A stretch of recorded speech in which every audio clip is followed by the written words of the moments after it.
June.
June.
Tradoon.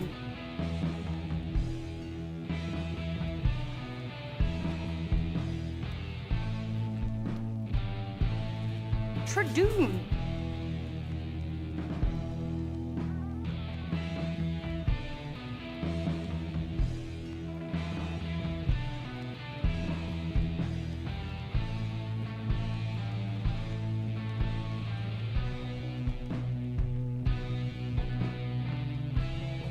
Tradoon.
We gotta reboot the system first.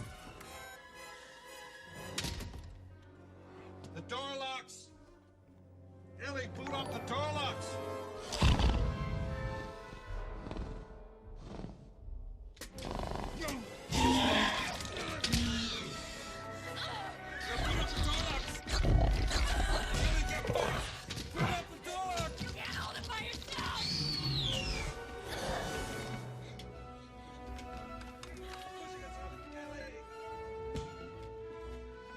It's a Unix system. I know this. It's all the files of the whole park. It tells you everything. I gotta find the right file.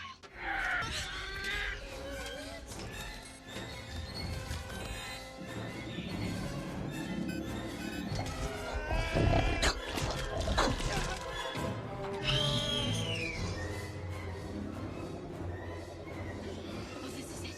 This might be the right file. Hey, Poggers, can I get a Twitch Prime? Good. Slam it. There we go. Smash it. This isn't the right file. This might be the right file.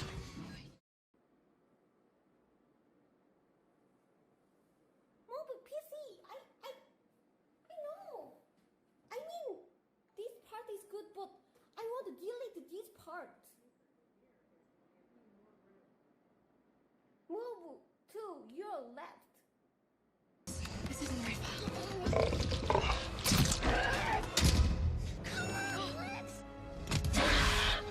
This might be the right file. I was laying in my bed last night thinking about that, bro. Like, if I just like took a shovel and I just started to dig into my grass,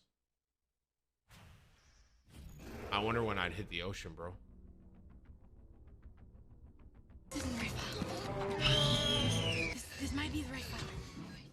How am I supposed to compete for content when he has a kid? All right, I put my cat on stream sometimes for content, and it gets me like a 2 minutes of Why People Happies before chat gets bored.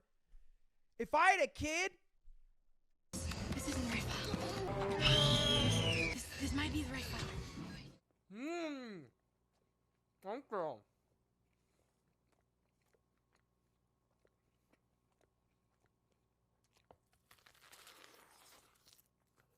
This isn't the right file.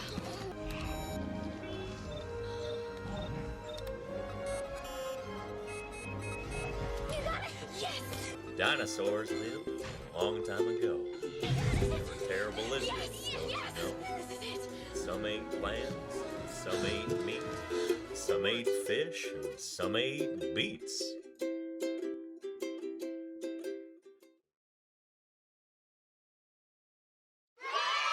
Well, hello, everybody, and welcome back to Paleontologizing. It's real good to have you here today. I'm glad you could join us, and we're gonna have a fun, chill, laid-back stream today. So I hope you're ready for that. We don't really have a set topic for today. Figured it'd be a good kind of Q&A day, and yeah, Balint of Science Streams is currently in the Bay Area, and will be dropping by the house this evening. So I was kind of getting ready for that, and also working on getting a bunch of different 3D prints painted. I've got a huge backlog of these things. So our Psittacosaurus skull up there is but one of these. I've got about 30 different, probably closer to 40 or 50 actually, different 3D prints that I've been working on over the past week, trying to get set up for smoothing and painting and getting presentable for here on Twitch, and maybe some other stuff locally here too in the Bay Area. But anyway, if it's your first time here, then allow me to introduce myself real quick. My name is Danny Anduza. I'm a dinosaur paleontologist. I'm here on Twitch trying to do some good old-fashioned science outreach. So usually that means going over new scientific papers as they come out, decoding them for the audience, trying to translate the jargon into plain English so that people can understand, answering questions about extinction, evolution, the history of life on Earth, and dinosaurs especially. Dinosaurs are what I study as a dinosaur paleontologist. Dinosaurs are what I publish on in the scientific literature, what I present on at scientific conferences, and what I dig up during the summers. This past summer We were out there in Wyoming and Utah digging up dinosaurs live on camera, like you see right here.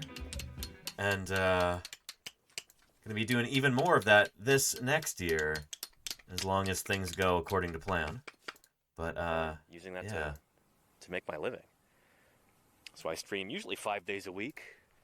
4 days a week back now. home from my office in California.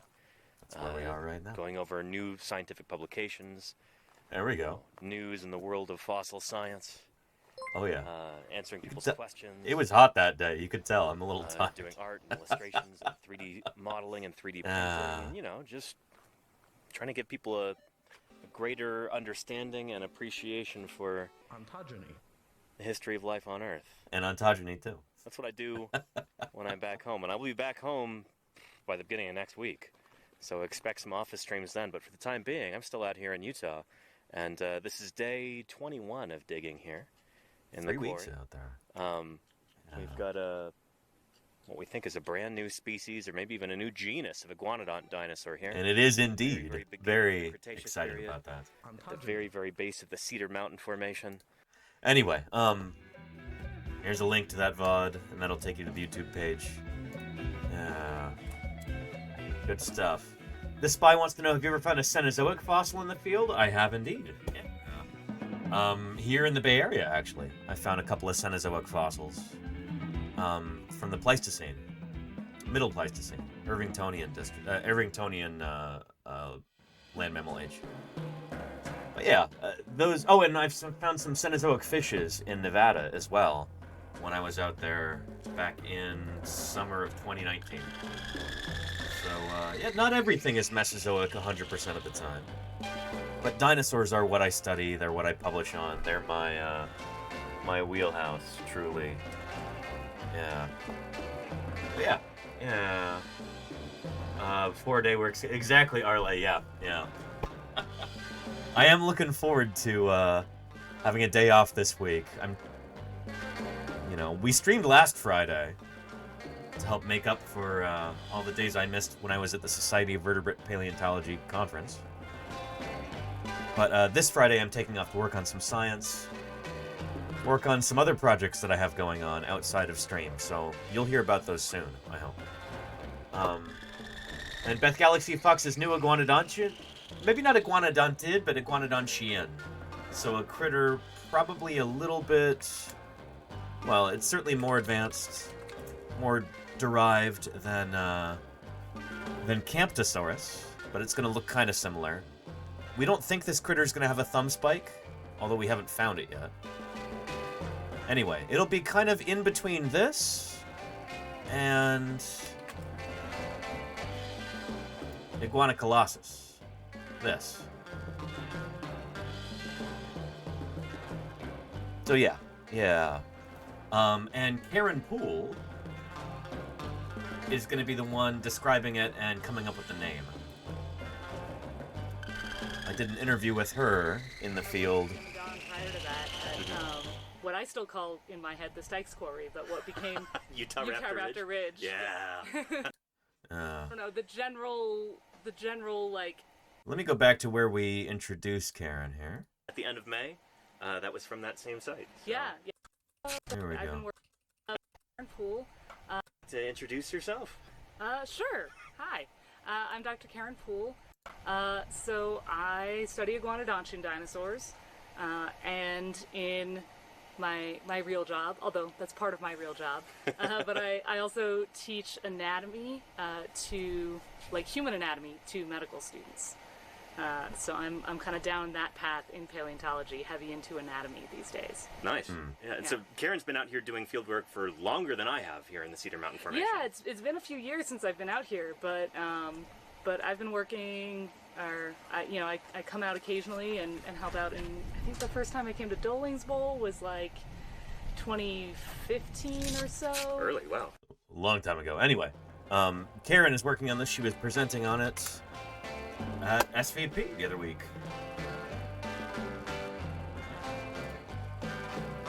Here she is right there. And there's the title of the talk. New iguanodontian dinosaur from the Cedar Mountain Formation, early Cretaceous of Utah. Earliest Cretaceous. just above the Jurassic Cretaceous boundary. And, yeah, there's me in one of the slides there. Photo of the quarry. But yeah, good stuff. And I agree that Camptosaurus is underappreciated. That's one of the critters that I'm working on right now, 3D print-wise. I didn't have time to paint it today, but it's in the pile. I would have continued painting, but we had some rain clouds coming in here in the Bay Area. And I was outside spray painting, and anyway, I had to call it quits because the sky was darkening rapidly. Let's see what it looks like right now. Oh yeah, we're getting rain here. This is a view from the Lawrence Hall of Science up in the Berkeley Hills. You can't even see the Bay Bridge or the Golden Gate Bridge or any of that. It's just, oh man, I feel bad for Balint, who just flew into San Francisco this morning, I think. And rather than beautiful, sunny, you know, typical Bay Area weather like this, instead it's gray and gloomy and I don't know. We appreciate the rain because we get it so infrequently here. But, yeah. Anyhow. That's what it looks like right now. Balint isn't live at the moment, is he? Let's check real quick. He's not, no. That's okay, though. Yeah. He's doing a Twitch event at Twitch HQ for the ambassadorship program. The ambassador program, so. Anywho. Yeah. It's even gray up in Sacramento today, says Krager. Yeah. And Bush Doctor says, I prefer gray and gloomy, but I'm English.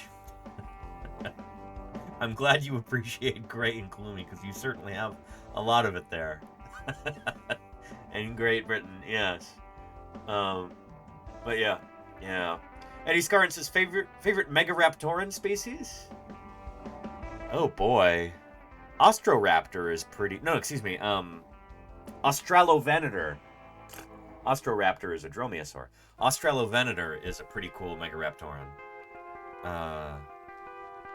The banjo specimen. From Australia.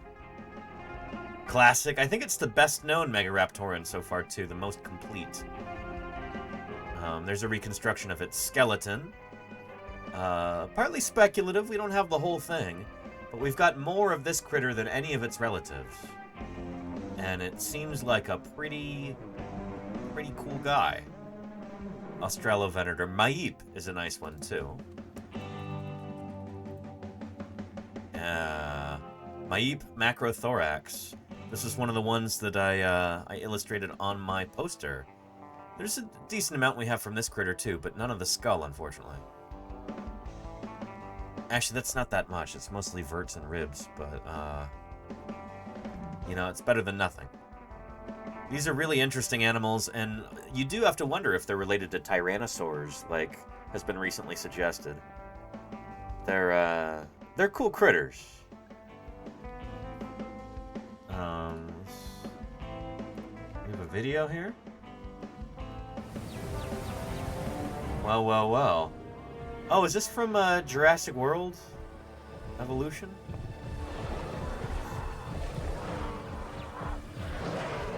I like the coloration. Yeah. There's a Margosaurus there, which I don't think is coeval with these guys. I'm pretty sure our Margosaurus is from later in time. I don't think that they coexisted. Maip macrothorax.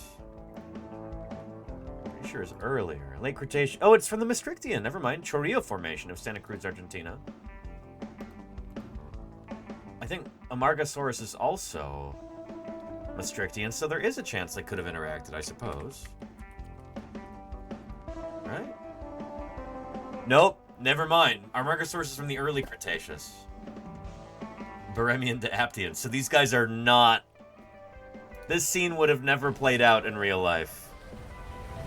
These animals did not ever meet each other. Yeah, so forget that. Anyway, yeah. And Paleontologist VA sent you an email, but a good topic to talk about tonight would be teeth versus bone. Sure, I understand, but a lot don't be a great topic. I don't know what you mean. Teeth versus bone? Do you mean like the makeup of teeth versus bone? You're talking about like hydroxyapatite versus dentin? We did talk about that a little bit yesterday, I think, when we were talking about keratin and like the interaction of teeth and ankylosaur armor. But what do you mean, Paleontologist VI? I'm not sure I understand. Yeah. But yeah. Anyway, yeah. Let's take a look at the. And Dr. Irrefutable, thank you for the 200 Danny, let me bits. invert a common question. What are your least favorite dinos, or which ones do you find less interesting? I talked about this last week, I think, didn't I? My least favorite dinosaur, for a myriad of reasons, would have to be that whole mess that is Raptor Rex. So this is a dinosaur which was named in 2009, I think. I think Paul Serena was lead author on the paper. Honestly, it's just, the whole thing is a giant mess. It's just, oh boy. Let's talk about it a little bit, I guess, shall we? So it got a lot of attention through National Geographic. They had like this big story. They had this fleshed out model that they made and everything, and they were trying to use this to like shake up the Tyrannosaur family tree. To basically say, oh look, in the early Cretaceous period in China, you have advanced looking Tyrannosaurs. This one looks just like a juvenile Tarbosaurus, but it's from the early Cretaceous of China. How could this be? This changes everything. Well, as it turns out, it is almost certainly a juvenile Tarbosaurus from Mongolia. It was stolen from that country. It was sold on the black market. Well, I don't know if it was really the black market. It was kind of sold openly. It was purchased. One of the authors on the authors on the paper actually named it after himself, which is also a big no-no. His name is Kriegstan. It's Raptorex Kriegstani. So anyway, stolen specimen, false provenance, didn't actually come from where or when it was claimed to have come from. And so, and then they give it a really stupid name too, Raptor Rex. Oh boy, Raptor Rex, you know? It's like a 4-year-old boy named it. Anyway, it was a whole thing. It was a whole thing. And there's if you'd like to learn more about it, there's a video from PBS Eons all about this here. It's entitled, Did Raptor Rex Really Exist? Spoiler alert, not really, not in the way that it's claimed to have. Way back in the early Cretaceous period, 130 million years ago, a small dinosaur breathed its last breath near a large lake in the hot forests of China. Or wait, maybe none of this is true. Yeah, it's not. It's not true. At the very end of the Cretaceous, 70 million years ago, it was wandering around a river system when it met its end instead of a lake. And maybe it didn't even live in China. Maybe it didn't. It was in Mongolia. No. Yep. Welcome to the paleontological firestorm that is LHPV-18. That's the name of a dinosaur specimen that paleontologists have been studying and drawing totally different conclusions about for almost a decade. Depending on... So, there's... I don't know. I don't want to say anything too inflammatory here, but there's kind of two major possibilities with this whole debacle. Either there are some people who were very, very much mistaken about this to the point where you're like, what are you even doing? Like, get a different job or something. You're clearly not very good at this at all. Or, so either they're just frankly really dumb, or they were lying about it. I'm not sure which one is worse. Well, frankly, I think lying might be a lot worse. But yeah, anyway, it's the whole thing is a mess, and there's a link to that video.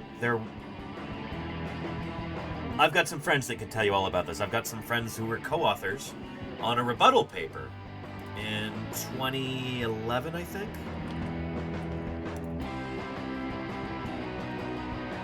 Yeah.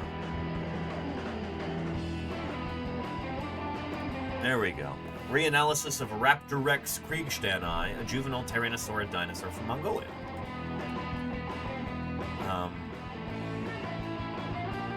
So yeah, here's a link to this if you want to read more about it.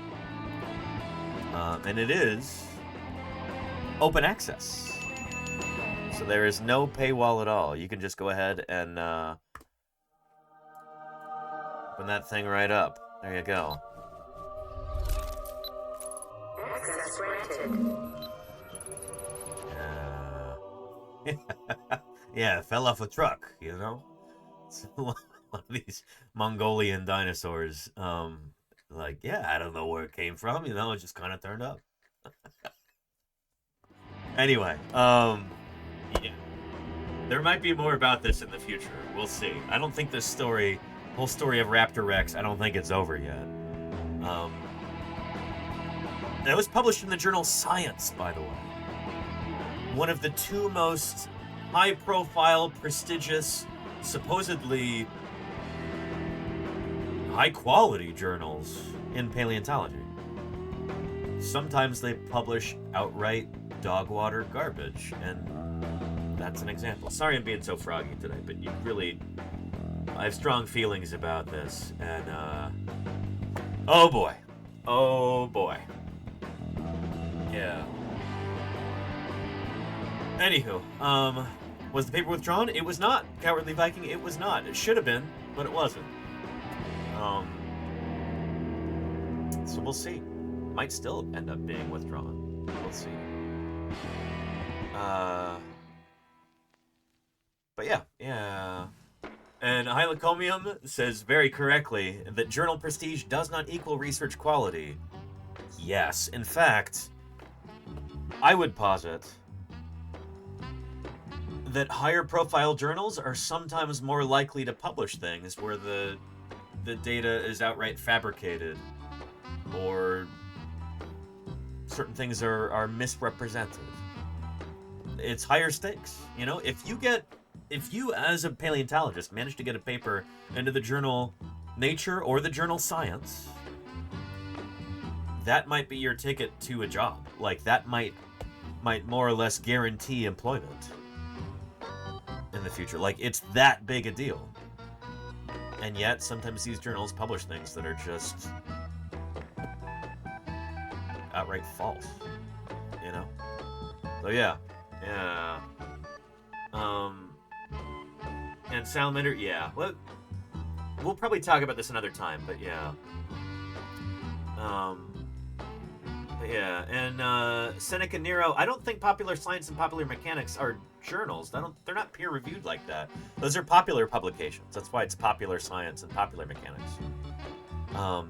It's like how Scientific American is not a journal. It's like a popular science magazine, you know? Yeah, that's my understanding anyway. That's how we look at it as paleontologists. Maybe in other fields those are considered journals, but I don't think so. You know? Yeah. And Cowardly Viking says, doesn't Science have like 5 independent peer reviewers? How did it get past all those reviewers? There's even dinosaurs. Thank you, nice shirt. Sounds like you're in the right place. Welcome to Paleontologizing. It's good to have you here. Yeah, Science and Nature are both supposed to have excellent review processes, but you know, sometimes they let real garbage through. I don't know what to tell you, you know? Rumor has it that one of the chief editors of one of those journals is also a creationist, too. But is just a very well-connected scientist, and Anyway, yeah. That's the thing, is that, like,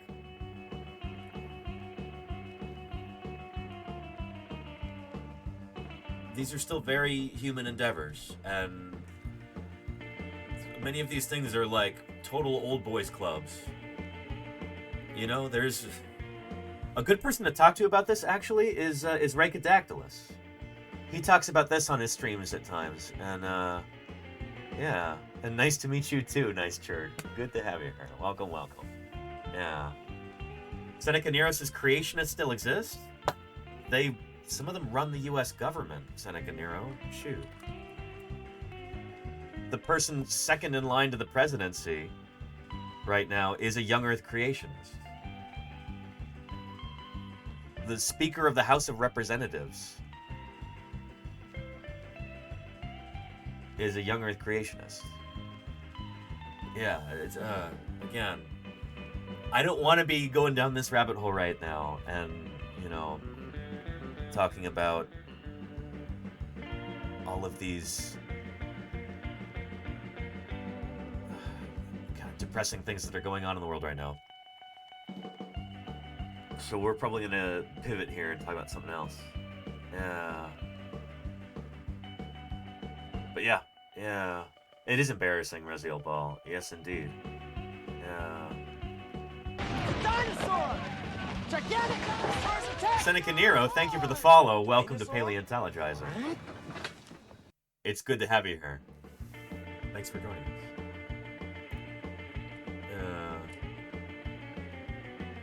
us. But yeah.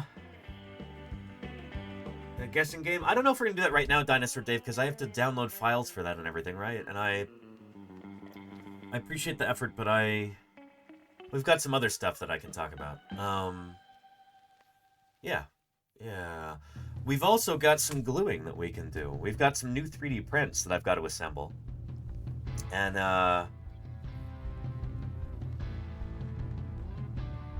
yeah. I appreciate it, Dinosaur Dave. I just don't want to sidetrack everything and get frustrated spending 25 minutes trying to install a file and then extract it and get it to run properly and then reboot Windows and all this other stuff, you know? So, yeah. But yeah, The Spy, depiction of dinosaurs in Jurassic, The Hunt. I've never heard of it, The Spy. Sorry, I don't know. Sounds like something I wouldn't be interested in, however. I don't know. If it's one of those games that necessitates cruelty to dinosaurs, I'm not interested. Yeah. But yeah. Oh, and Hylocomium, yeah, shoot, p-hacking and p-values like that. That's a thing too. Yeah. Anywho. Let's take a look at what we've got on the 3D printer right now. I'm currently printing the humerus, the upper arm bone, of Nothronicus, the same dinosaur that we were talking about and printing yesterday. It's a big North American therizinosaur. Such a cool animal. We're printing the humerus, which is a lot thinner and more gracile than the femur. Holy cow. Let me show you the femur. I've got it in 4 pieces. 3 or 4? Yeah, 4 pieces. Let me show you how big this thing is. Again, Nothronicus is,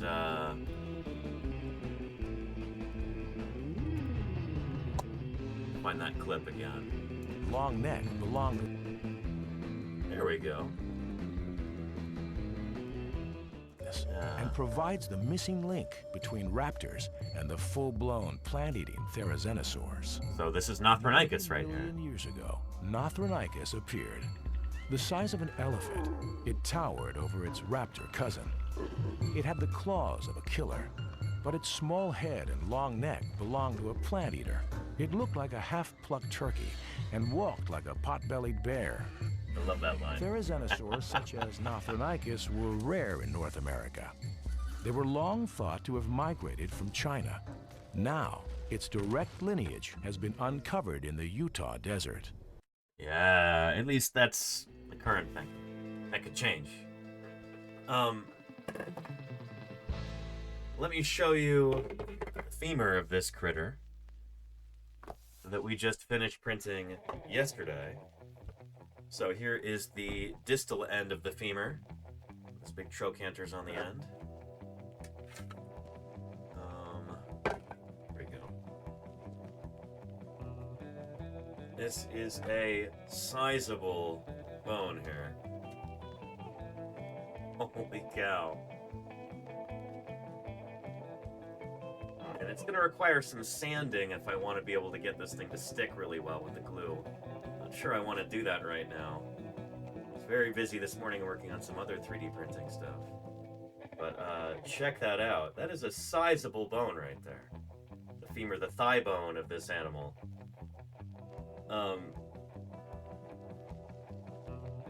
I'm even surprised at how chunky this thing is. But it makes a lot of sense, given that this is an animal, you know, roughly the size of an elephant, maybe an Asian elephant. And yet, unlike an elephant, which can distribute its weight over 4 different limbs, Nothronicus walked on 2 legs. And so this animal needed to have pretty robust femurs. Even as a lightweight animal, it's very closely related to birds. And so its skeleton, you know, had a huge number of hollow bones within it. Probably a very avian type respiratory system. Still, there's a lot of weight being borne on this thigh bone like that. Walked around on 2 legs. Just wanted to show you that. I was pretty excited. This is going to be really neat to be able to put up in the background these days. Yeah. But yeah. Anywho. Eddie Scarn says, what's the best depiction of T-Rex hunting Triceratops of any form of media? Oh shoot, I don't know, Eddie Scarn. Maybe...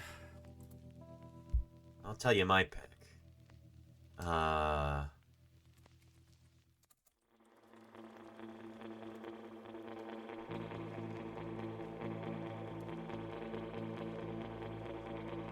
Probably this.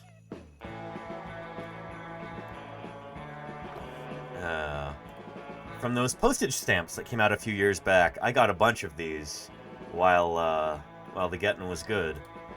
But this depiction right here, this is a holographic one, so you kind of turn it back and forth. You know, I can show you. I think I have one of these. But there's a beautiful baby Triceratops skeleton. That skull is based on the Berkeley baby trike, the one that Harley Garbani found back in the 80s. And, yeah. The overall depiction of Tyrannosaurus in this kind of Tyrannosaurus ontogeny is something that I really appreciate. Yeah. Here, let me grab that. I think I have it right here. Yeah. There we are. Excellent.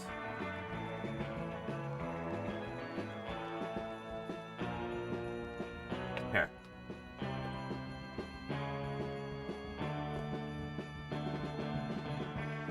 There we are right there. Manual focus here. But you kind of tilt it back and forth, and it changes from fleshed out right here to skeletonized. Super, super cool. I think these are some of the coolest postage stamps ever made. They are so neat. Yeah. I wonder... I don't actually know the full story behind why they did these. And who is the artist, even. It looks almost kind of like Julius Chitney's work, but...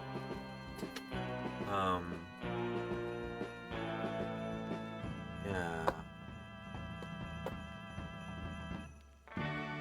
But yeah.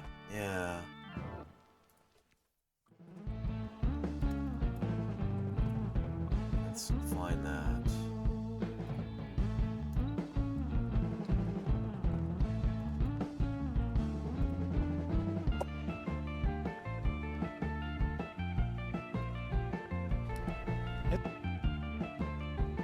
Seneca Nero says, is that creature you were printing a paravian? It's a therizinosaur, so it's not... I don't think it's considered a paravian. It's a Maniraptoran, but not quite a paravian. In Germany, we started calling those maw birds as opposed to beak birds. Interesting. So therizinosaurs like Nothronychus are... They are Maniraptoran dinosaurs, so they're non-avian dinosaurs, but I don't think they're paravians. Oh goodness. Yeah, paraves. Yeah, so it includes dromaeosaurs, troodontids, anchiornithids, and possibly the Scansoriopterigids, and aviolans, which includes birds. So it's just outside of paraves. So it's not quite a paravian, but just outside that group. I guess paravians are the Deinonychosaurs plus Archaeopteryx, Anchiornis and their kin, and the true birds. So it would be a Maniraptoran, but yeah, but not a paravian per se. Close but no cigar. Exactly, Seneca. Yeah, yeah. We'll be talking all about this over the next month, really, the next 2 weeks. November is Birds Are Dinosaurs month, and so here, let me change this. I can edit it. There we go. Yeah, tomorrow is the 14th. Thursday, Birds Day is tomorrow.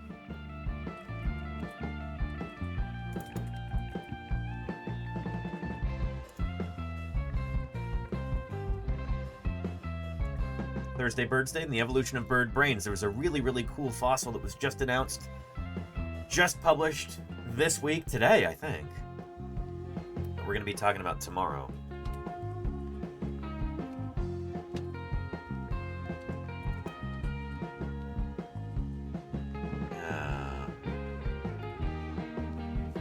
There we go.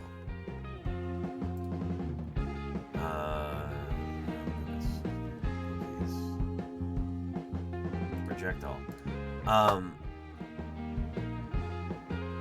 Remarkably well preserved, I think, an antiornithine bird skull with an intact brain case that could be CT scanned, and yeah, we'll be talking about this tomorrow because there's been a good deal of media attention, as there should be, for a discovery this cool. So we'll be talking about that tomorrow. And it's also Thursday, Birds Day tomorrow. Holy cow, Origin TT, thank you for the raid. How are you doing? Welcome back to Paleontologizing. It is good to have you here. Thank you for joining us. And I hope your stream was really, really good. It's like you're doing something called Beat Saber. I actually know what that is. I've seen Ios and Lordy play that before. Stream was good? Very cool. I'm glad you had a good stream. I hope it was fun. Yeah, good stuff. Hey, welcome back to Paleontologizing. Just talking about our upcoming schedule. Here. Birds, and it would help if I'd spell dinosaurs correctly, huh?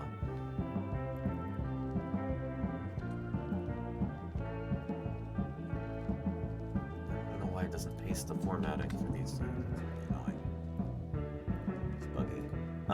But yeah, we'll be talking about birds and dinosaurs through next week and all the way up to Thanksgiving Day, which I'm very excited about. Yeah. There's so much to talk about. We now know, of course, that birds are a kind of dinosaur. Birds evolved from feathered, meat-eating dinosaurs. Critters not too different from, like, Velociraptor.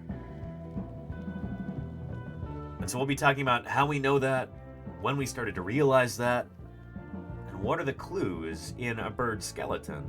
Like, for instance, your Thanksgiving turkey, or whatever other kind of bird carcass you might dissect at any sort of family gathering. What are the clues in the osteology there that show us that birds are dinosaurs? That's our theme for the rest of November, which I'm excited about. It's going to be good. It's going to be a lot of fun.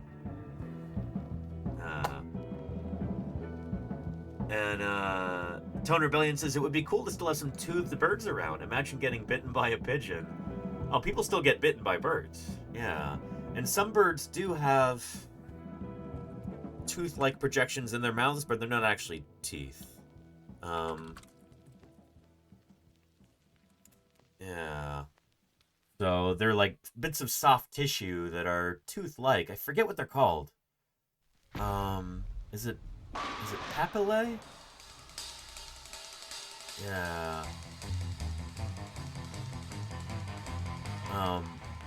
Anywho.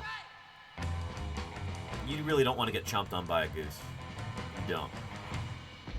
But that's soft tissue. They're not actual teeth. Teeth are a very specific kind of structure, and in most tetrapods, they have sockets for the teeth. You know, they've got roots. The tooth has got dentin or some sort of substance like that. It's different from just like regular bone. This is not even bone, though. On these guys, it's a soft tissue structure. Yeah. And Hanabamank says you should buy yourself a hat like Indiana Jones had. I'm not into fedoras, Hanabamank, but I don't know. I wear a number of hats in different places. When I'm out in the field, you kind of need to have like a good wide-brimmed hat. Yeah. To protect yourself from the sun and the wind and stuff like that. So yeah.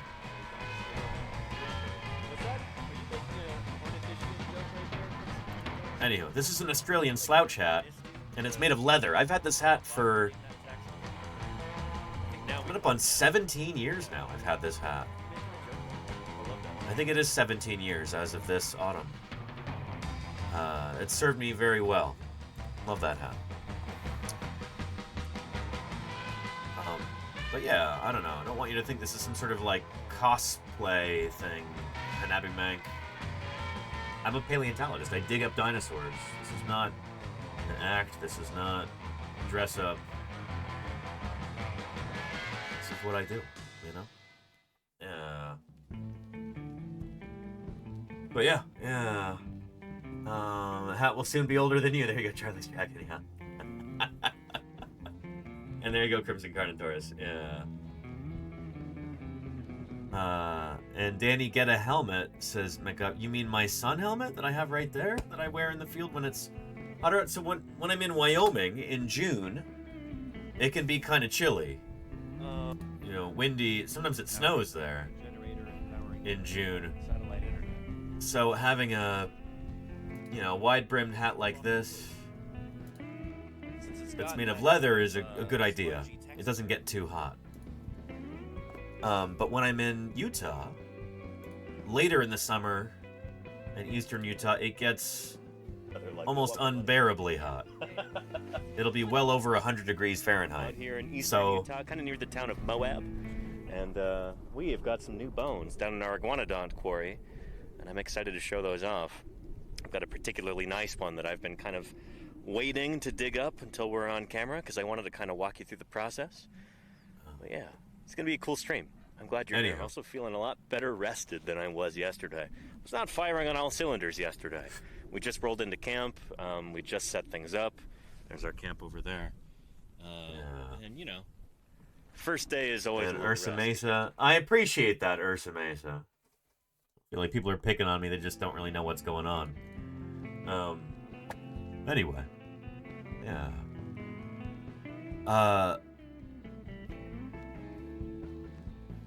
You know, I'm going to do what I'm going to do. And,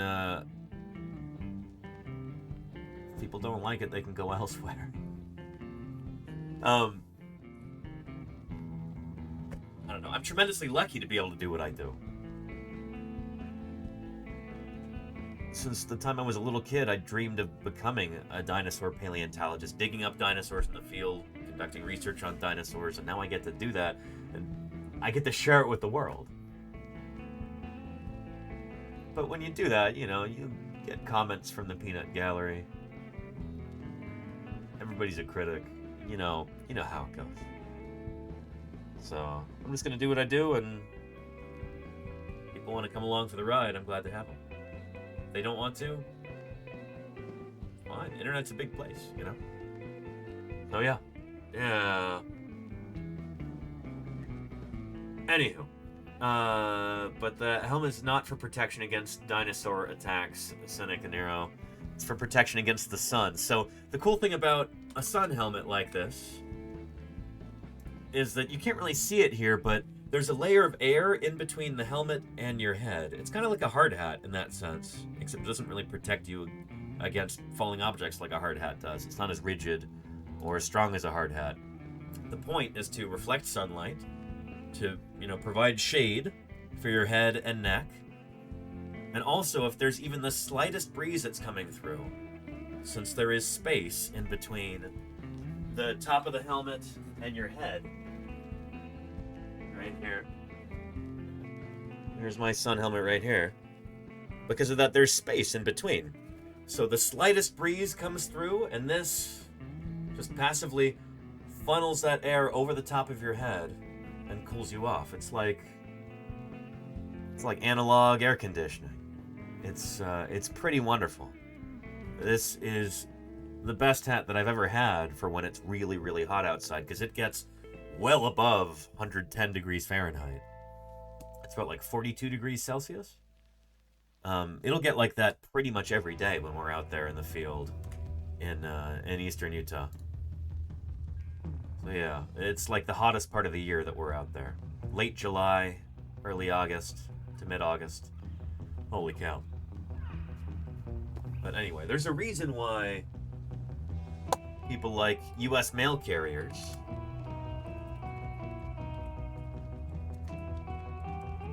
wear sun helmets in hot climates. You know? It's because that's an eminently practical thing to have. It is the most pragmatic piece of headgear that you can wear in a really, really hot climate. That's why they use them in the U.S. military as well. The one that I have is U.S. Marines military surplus. So in non-combat situations, like engineer units will wear those. Apparently in the U.S. Marines, the riflery instructors, I think, wear those as like part of a uniform. It's just tradition. But it comes out of like real situations in hot climates. That's the best thing that you can wear. So yeah. Thank you, Punisher Max. It's good to see you. Welcome, welcome. Yeah. Anyway. Yeah.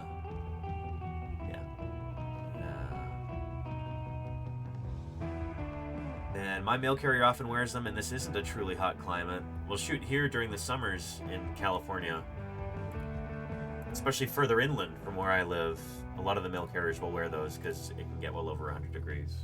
There's other parts of the country that are far, far hotter than this. So yeah. Anywho.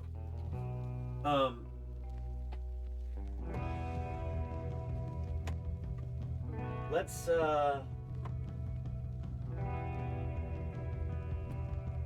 I had a video I thought we would throw on today. It's gonna be a nice kind of springboard for discussion, I feel.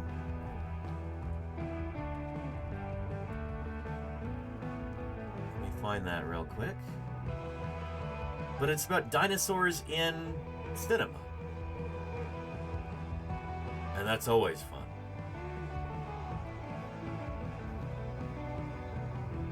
So let me find that here. Should be... Here's the right page. I just gotta scroll down and find it now.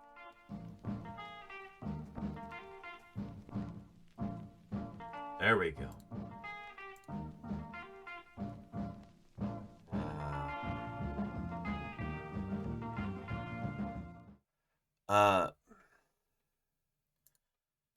As a dinosaur paleontologist, let me just say this. I think a lot of dinosaur paleontologists have kind of a love-hate relationship with dinosaur films, movies. A lot of these productions, you know, they might get people interested in dinosaurs. They certainly shine a spotlight on dinosaurs, and occasionally there would be a film that actually inspires a bunch of people to become paleontologists. Jurassic Park was like that. But also, there's so many different misconceptions about dinosaurs that the general public kind of gets as a direct result of films.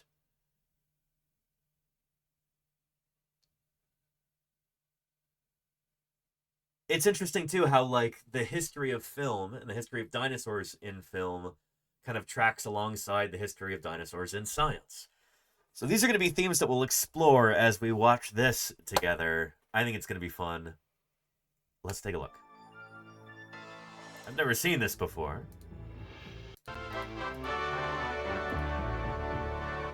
All right. VHS goodness. Oh, boy. Nature may have separated dinosaurs and man. And Min Lake Capt, thank you for the follow. Welcome to Paleontologizing. It's good to have you here. Nature may have separated dinosaurs and man by millions of years, but filmmakers have always found a way to bring the two together. It's true. Our fascination with these incredible prehistoric animals and their less than accommodating attitude is a match made in Hollywood heaven. I think the reason why dinosaurs That's are Ray Harryhausen. attractive to fantasy That films voice. is the fact that they look fantastic. You can't believe they existed, and yet they did. It's very easy to explain why dinosaurs are fascinating. Dinosaurs are nature's special effects. That's the voice of Bob Barker there. Hollywood special effects And there's Phil artists who, Tippett. generation after generation, have brought these magnificent Winston. creatures to life, discovering them in the lost worlds of King Kong and the Valley of Guanji. Underrated film, in my opinion. To their kingdom in 1 million years BC, and employing genetic engineering to resurrect them in Jurassic Park. By recreating tyrannosaurs, brachiosaurs, and triceratops, these filmmakers have turned nature's primeval designs into one of cinema's most popular genres, and fueled. And somebody was pointing out, Ursa Mesa says that looked like a lizard with horns glued onto it. Yeah, this was, I don't know how common it was, but it happened multiple times in different films, like 1 million years from, I think, 1960? Or maybe it was the 1960 version of The Lost World. They took rubber horns and frills and stuff like that and glued them onto lizards and onto alligators and onto other critters in order to, and just filmed them up close to, you know, turn them into dinosaurs. It's a lot less expensive than, say, stop-motion animation. But it's not nearly as effective. You know, you get what you pay for at a certain point. The phenomenon that can only be called Dinomania. And poor animals, I mean, a lot of that would have constituted animal cruelty, for sure. Getting those critters to fight on camera. Anyway. And hey, Murph, how you doing? Hello, hello. Good to see you. And there you go, Murph. Yeah, Movie absolutely. Magic presents Dinomania. It's gonna be fun, I think. By the time Steven Spielberg's Jurassic Park hit the big screen, visual effects had advanced to the point where moviegoers were able to witness what many scientists agreed were the most realistic-looking dinosaurs ever. Yep. As technical advisor on the film, paleontologist Jack Horner my old emphasized boss. the most recent theories of dinosaurs as warm-blooded, intelligent animals related to not reptiles, but birds. I mean, the dinosaurs are reptiles, but birds are dinosaurs, making reptiles a kind of bird. So reptiles are related to birds. Anyway, I'm nitpicking here. But yeah. Someone asks, where can I go see what a dinosaur looked like? I would say go look at the movie Jurassic Park. Yeah. But before... And again, this is from 1996. So back in 1993, when Jack was consulting on this, he wanted some of the dinosaurs, like the dromaeosaurs, the velociraptors from the film, he wanted them to have feathers back then. And Steven Spielberg said no. Jack was way ahead of his time there. So anyway, he's not saying this is a perfect depiction of dinosaurs, because that's not what Jack believed in anyway. But I do like that he says,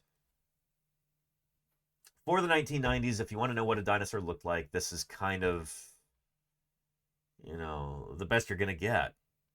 And that's because of Jack. Like, he really put his foot down at certain times.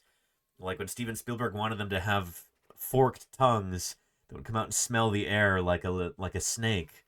Jack is like, no, you can't do that. Dinosaurs didn't do that. We can't do that. That's going to misinform the public. You can't do it. And Spielberg buckled. He's like, okay, sure. So yeah, Jack made things a lot better than they could have been. Birds. If someone asks, where can I go see what a dinosaur looked like, I would say go look at the movie Jurassic Park. Oh, and cool thing. Nice. But before filmmakers had the technology to produce prehistoric realism, they had to find other, more creative ways to satisfy movie audiences' cravings for dinosaurs. Yep. A baby dinosaur. Ah, Tyrannosaurus Rex. Ah. That's a tokay gecko right there. Yeah, so called because the calls that they make, they go tokay. Let's see if I can find you a video. But that's a gecko,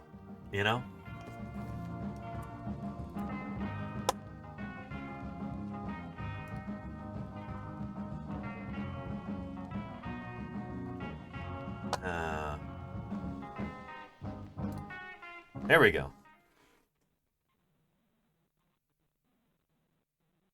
It's like on a Ring doorbell.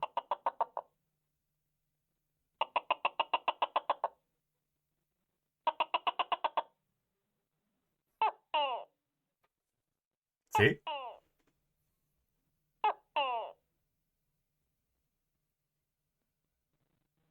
Very cool. So these occur throughout Southeast Asia, if I remember correctly. Mainland Asia, the Philippines, maybe the Malay Archipelago too. And apparently, USGIs in Vietnam had a different name for this lizard. They called it the U lizard because that's what they thought it sounded like.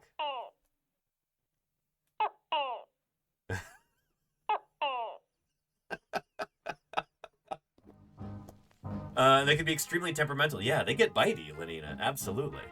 Yeah. Yeah, no, it's totally tokay. It sounds a lot more like that, Lenina, but you know how people get, especially in the military. But yeah, here's one in color. You can see it a little bit better. They're so cool.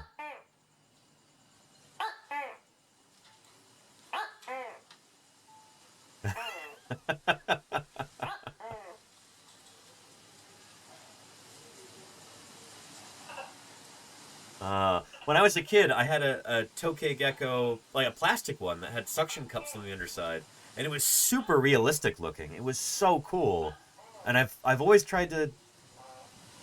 Anytime that I see plastic lizards for sale anywhere, I always see if, like, oh, does it still exist? Is it there? I haven't been able to find it anywhere, because I would love to have that again. It was so cool. It was a beautiful sculpt, and the paint job on it was phenomenal. It looked just like the real animal, Because they are really pretty. They're, that's a handsome-looking little reptile. Yeah, and they're one of those geckos where they don't have a movable eyelid. So they have to lick their eyes in order to clean them and keep them moist. Yeah. I bet some of you in chat don't even have a tongue long enough to do that, Yeah. it's pretty impressive. It really is. They're neat critters. They're very, very cool. They don't make good pets, apparently.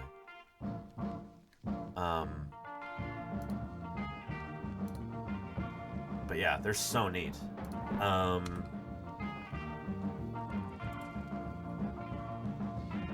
Oh shoot, I had this one too back in the day. I don't think this is a tokay gecko, but a different kind of gecko. But the one that I had had suction cups on the underside, so you could stick it up on a window, and it was, oh man, it was so cool.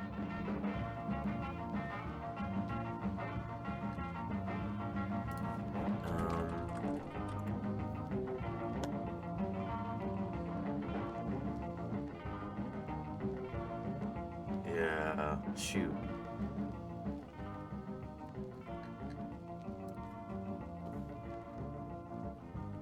Oh well. It was really neat. Anyway, that's that animal right there is a tokay gecko. Yeah. They do not make good pets, Miss Caprikel. They do not make good pets. No. Yeah, if, like Lenina was saying, nothing like leopard geckos. If you want a gecko for a pet, a leopard gecko is a good bet. Leopard geckos are far more docile. They're easy to take care of. They're less likely to just decide to stop eating one day and then die a week later. Yeah, if you really, really want to get a gecko, get a leopard gecko. They're beautiful, too. Holy cow. And they do have movable eyelids. These guys can blink. Yeah. They're so neat. Leopard geckos are wonderful. Yeah. Uh-oh, Trixie Horror. Yeah. Anyway. Oh, look at that one. Oh, they're so neat. Leopard geckos are wonderful. One of my friends in middle school had a pet leopard gecko named Swift, and I was always a little jealous. Anywho. Oh, and Grim Demon says, they are cool geckos. I have two. Very cool. Very cool. Yeah. Anyway, somebody in the chat up here had a question. Dark Moon 1557, are you still here? I see your question there. They want to know, in which continent are there the most dinosaur fossils found? Well, that would have to be far off and exotic.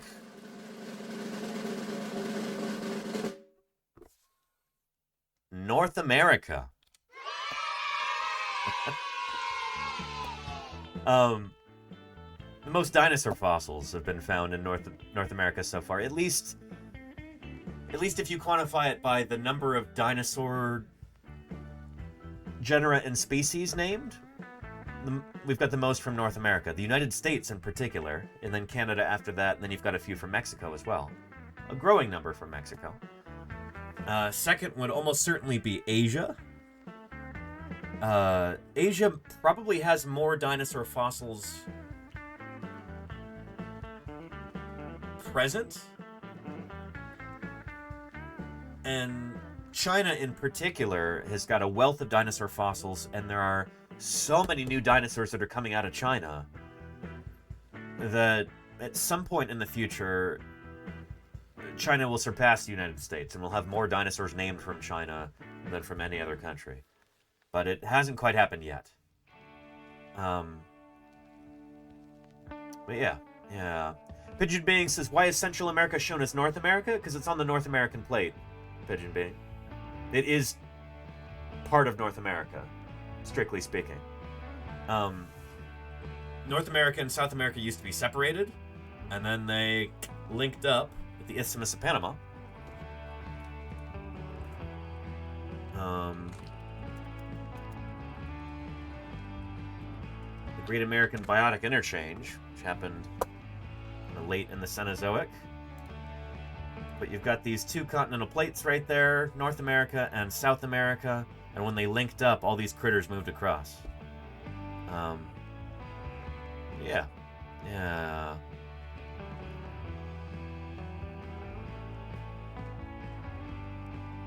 Anywho, so, yeah.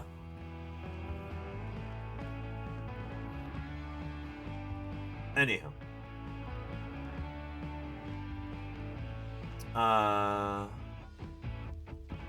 And Murph says, but most bodies would still be us. Don't they have massive boneyards in places? What do you mean us, Murph? You mean North America? China and, to a certain extent, Mongolia probably have well, I don't know. China and Mongolia, China especially, has dinosaur localities that would absolutely blow your mind. Jim Kirkland talks about this sometimes. He's like, picture the fossil wall at Dinosaur National Monument.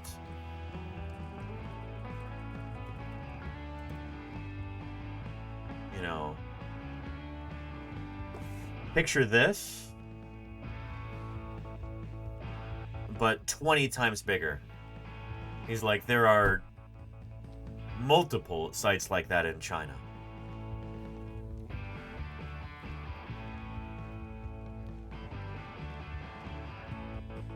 So yeah, it's pretty impressive.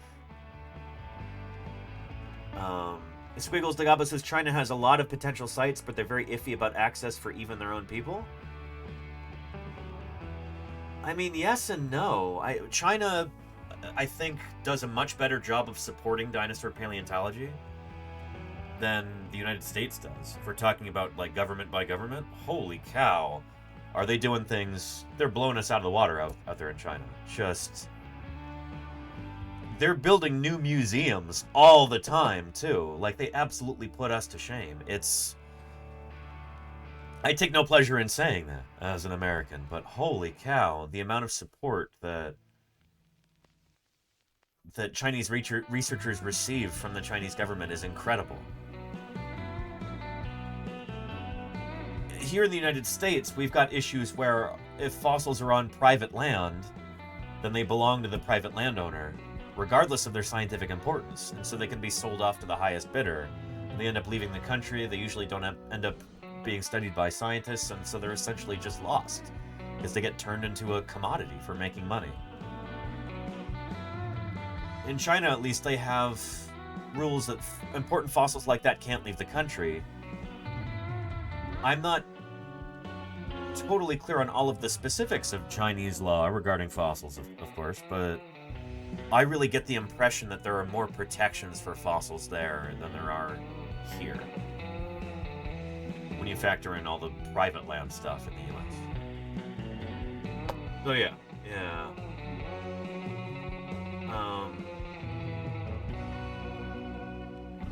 But yeah. Anyhow. And who said it was their first time here? Biology Nerd says, hi everyone, first time here. Welcome, Biology Nerd. Welcome to Paleontologizing. It's good to have you here. Thanks for joining us. Let me know if you've got any questions about fossil science.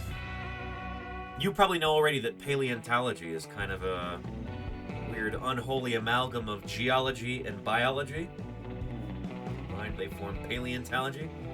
I'm more on the biological side of things, so if you're a biology person, I feel like I have a lot to talk about. I'm a subpar geologist at best. Much more on the biology side of paleontology. But anyway, as a dinosaur paleontologist, dinosaurs are what I study, what I dig up, what I publish on in the scientific literature, and what I talk about here on Twitch. So let me know if you got any questions. I hope you feel right at home. Welcome, Biology Nerd. So yeah.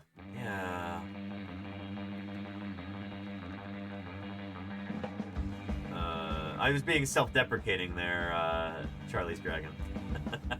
But yeah. Anyway, when I say unholy, I'm just trying to be charmingly self-deprecating. But it doesn't always come across that way, I understand. Yeah.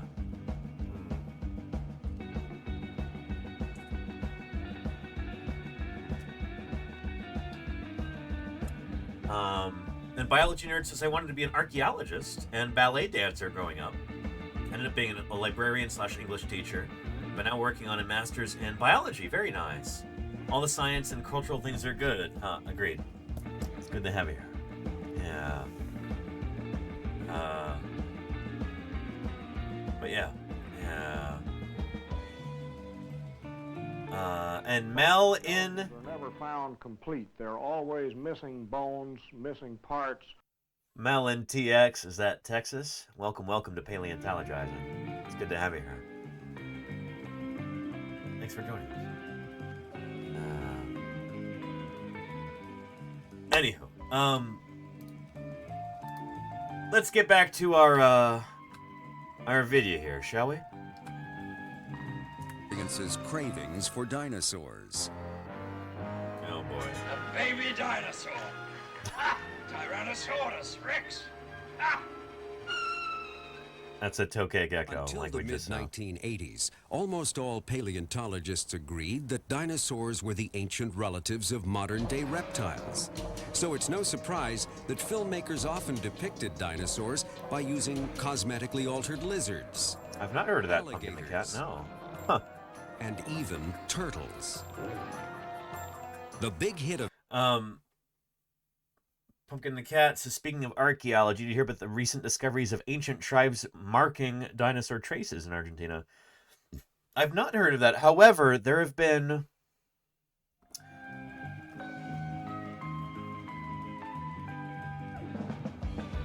in southern Africa, we know that some very early people were actually collecting dinosaur fossils. I think it was in South Africa proper.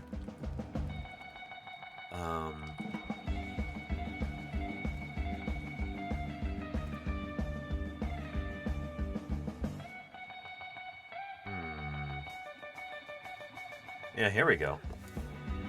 Yeah. Africans discovered dinosaur fossils long before the term paleontology existed. Sometime between 1100 and 1700. Okay, so it wasn't as early as I thought.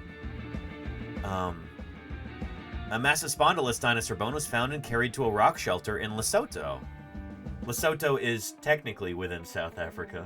It's within the outer borders of South Africa, even if Lesotho is its own country. Marking the earliest known human discovery of a dinosaur fossil. There's Massospondylus there, and that is the same skull that, I've got a 3D print of that. I was working on painting that today. It's not done yet, but yeah. Yeah, our study shows that the history of paleontology can be traced much further into the past. We present evidence that the first dinosaur bone may have been discovered in Africa as early as 500 years before Robert Plott's megalosaur femur. Cool stuff. Here's a link to that if you want to read more about it. This is from Scientific American. Yeah. Interesting stuff, for sure. Anyway. And you got to be more specific than that, Miss Capri Kel. There's a lot of fossil stuff that goes on in Colorado. A lot of fossils in Colorado, for sure. And the spy, you go get some rest. Yeah, good luck with that, and thanks for being here. I'll see you again soon. Yeah. And Tone Rebellion says paleontology isn't just about finding fossils, it's also about understanding and describing them. Absolutely, yes. Yeah. Yeah. And Yeti the Wookiee says, show us the paint job so far. I'd have to go get it. It's in a container, and I have that shoved underneath some other containers right now, but it doesn't look like much. It's just that Massospondylus skull, and then one side of it, I have painted, just spray painted kind of an orange-red color. And then I was gonna hand paint the kind of whitish yellowish bone onto it and leave the red part as matrix. I promise you'd be disappointed if I were to show you. You'll see it soon enough when it's finished. Yeah. And Biology Nerd says, I just moved from North Dakota, and there's a lot of fossil stuff going on there. I was just there 2 weeks ago. Yeah. I can prove it. Not like I have to. But, there we go. Yeah. I was attending the Society of Vertebrate Paleontology meeting in Minneapolis, Minnesota, but beforehand we had a special pre-meeting field trip that you could go on in North Dakota. So I attended that with a group of other paleontologists. Here is North Dakota State Paleontologist Clint Boyd talking about some of the stratigraphy here in the easternmost, well, right next to the easternmost Hell Creek Formation exposures in the world. Yeah, this is pretty cool. It was pretty cool being out there, and I also have some good friends who run a dinosaur museum in Dickinson, North Dakota, the Badlands Dinosaur Museum. That is run by Denver and Liz. Denver Fowler and Liz Friedman Fowler. So if you ever go back there and you're going through Dickinson, make sure you visit there. It's super, super cool place. Yeah. Anyway. Good stuff. Oh, and also we were talking about this briefly yesterday, right? Or the day before. We were talking about the Triceratops skull in the Bismarck Airport. Bismarck is the capital town. I'm not going to call it a city. Capital town, North Dakota. And just as you're exiting the security area at the airport, before you go down to baggage claim there, they've got this lovely Triceratops prorsus skull looking at you from that case. Neat stuff. I would have taken a selfie next to it if I knew I'd be talking about it this much. But, yeah. Yeah, anyway. Good stuff. We were talking about this yesterday. We were talking... Or not yesterday. Monday, I think?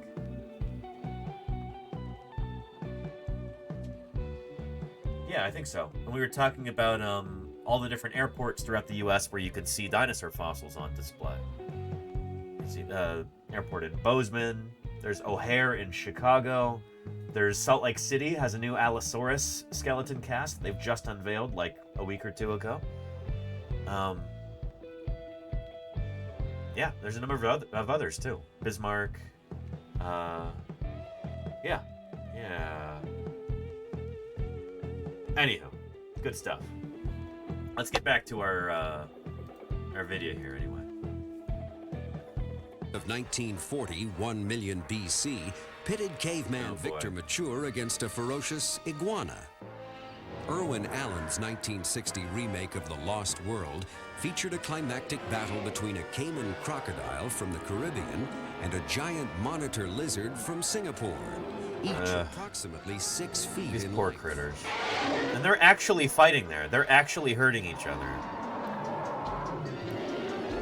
Thankfully, you wouldn't really be able to do this kind of thing today. A smaller There are laws lizard against was used for the so-called fire monster. Fishing line tied around its body enabled off-camera handlers to manipulate its movements. I thought that was very creative. I mean, putting horns on. In fact, every time my parents would buy me a lizard, I would try to turn him into a dinosaur. The collaboration of science and art in the visualization of dinosaurs actually dates back to the beginnings of paleontology. In the early 1850s, British scientist Richard Owen, who first coined the term dinosauria, or terrible lizards, in 1842. commissioned sculptor Waterhouse Hawkins to create life-size models of what the ancient creatures might have looked like. Hawkins' sculptures, which still stand in London's Crystal Palace Park, sparked the public's imagination and attracted crowds of curious spectators. Yep. Dinosaur art is Lystrosaurus, usually that's so funny. 20, 30, 40, 50 years ahead of science. The Crystal Palace sculptures were way ahead of their time. I think what happens is artists who do dinosaurs, whether they're Waterhouse Hawkins making a life-size sculpture or Spielberg's artists reconstructing a whole flock of gallimimuses, and a quote artist often is better at seeing structure, seeing legs, seeing movement, seeing behavior than someone with a PhD. Absolutely, yeah. By the way, the Crystal Palace dinosaurs there. Let's take a brief detour because we talk about this every year on New Year's Eve.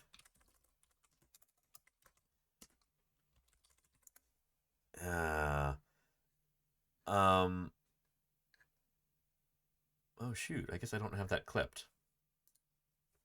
Let me find that in the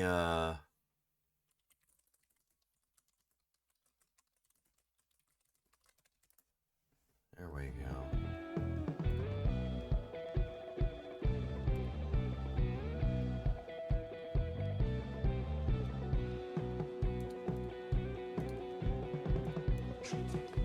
The special thing is that they can walk around with their legs held directly beneath the body, not sprawled to the side as in a typical reptile.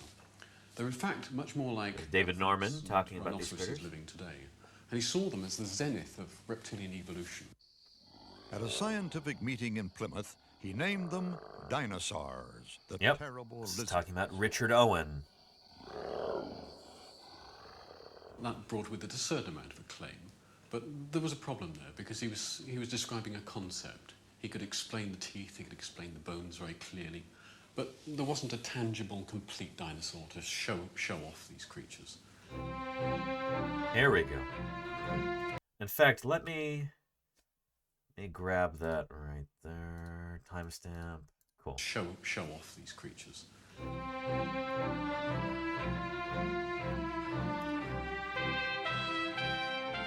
Owen hired the leading sculptor of the day, Benjamin Waterhouse Hawkins, to bring dinosaurs to life.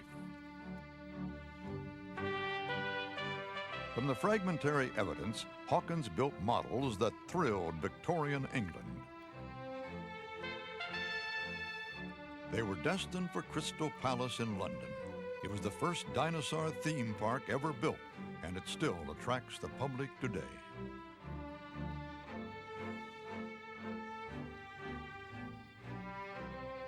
Ever the publicist, Owen celebrated the achievement by hosting the most bizarre dinner party ever held.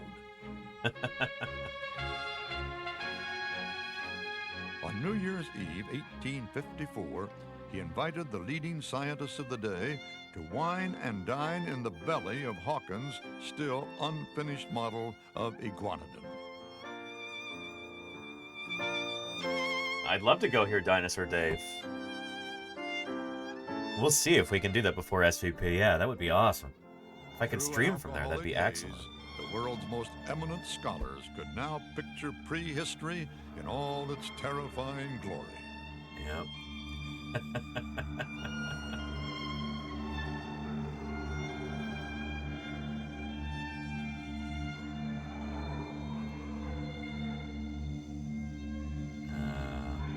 So we'll be talking about this again this year. New Year's. It's a really, really cool story. Just one of those classic kind of foundational epics in the history of dinosaur paleontology. The Crystal Palace dinosaurs, Benjamin Waterhouse Hawkins, and the dinner in the Iguanodon. It's yeah, kind of a foundational myth, I guess you could say. Myth in a loose sense, because it's true. Like, that really happened. You know what I mean. And Biology Nerd was talking about picture books about Hawkins. Yeah, there's an excellent one. Here. Where do I have that? Dinosaurs of Waterhouse Hawkins is a beautiful book on the subject. There we go, right here. I highly, highly recommend this one. And we'll probably be reading from this a bit.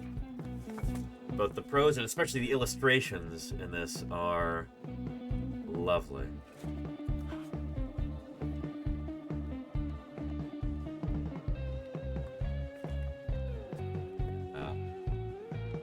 Just phenomenal.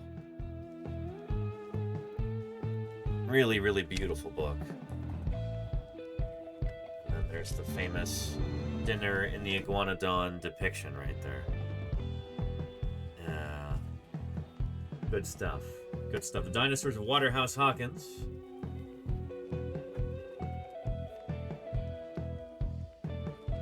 There we go. By Barbara Curley, with drawings by Brian Selznick. Excellent.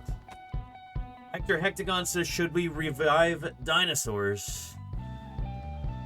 Well, if you got nothing else to do, yeah, go for it. You know? Good luck. It's not going to be easy.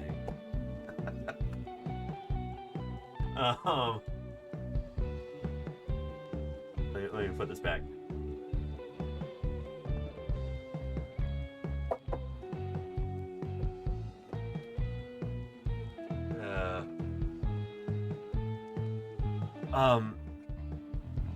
These are just some of the questions that people ask about dinosaurs. Hug Snug, thank you for the follow. Welcome to Paleontologizing. It's good to have you here. No, but to answer your question, Hector Hectagon, we don't have any DNA from any dinosaurs from the Mesozoic era, so as yet that's impossible. We can't even start to think about doing that. About resurrecting actual Mesozoic era dinosaurs. But we do have living dinosaurs today.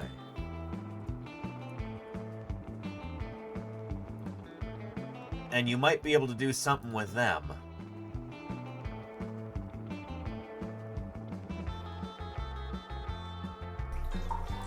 Here.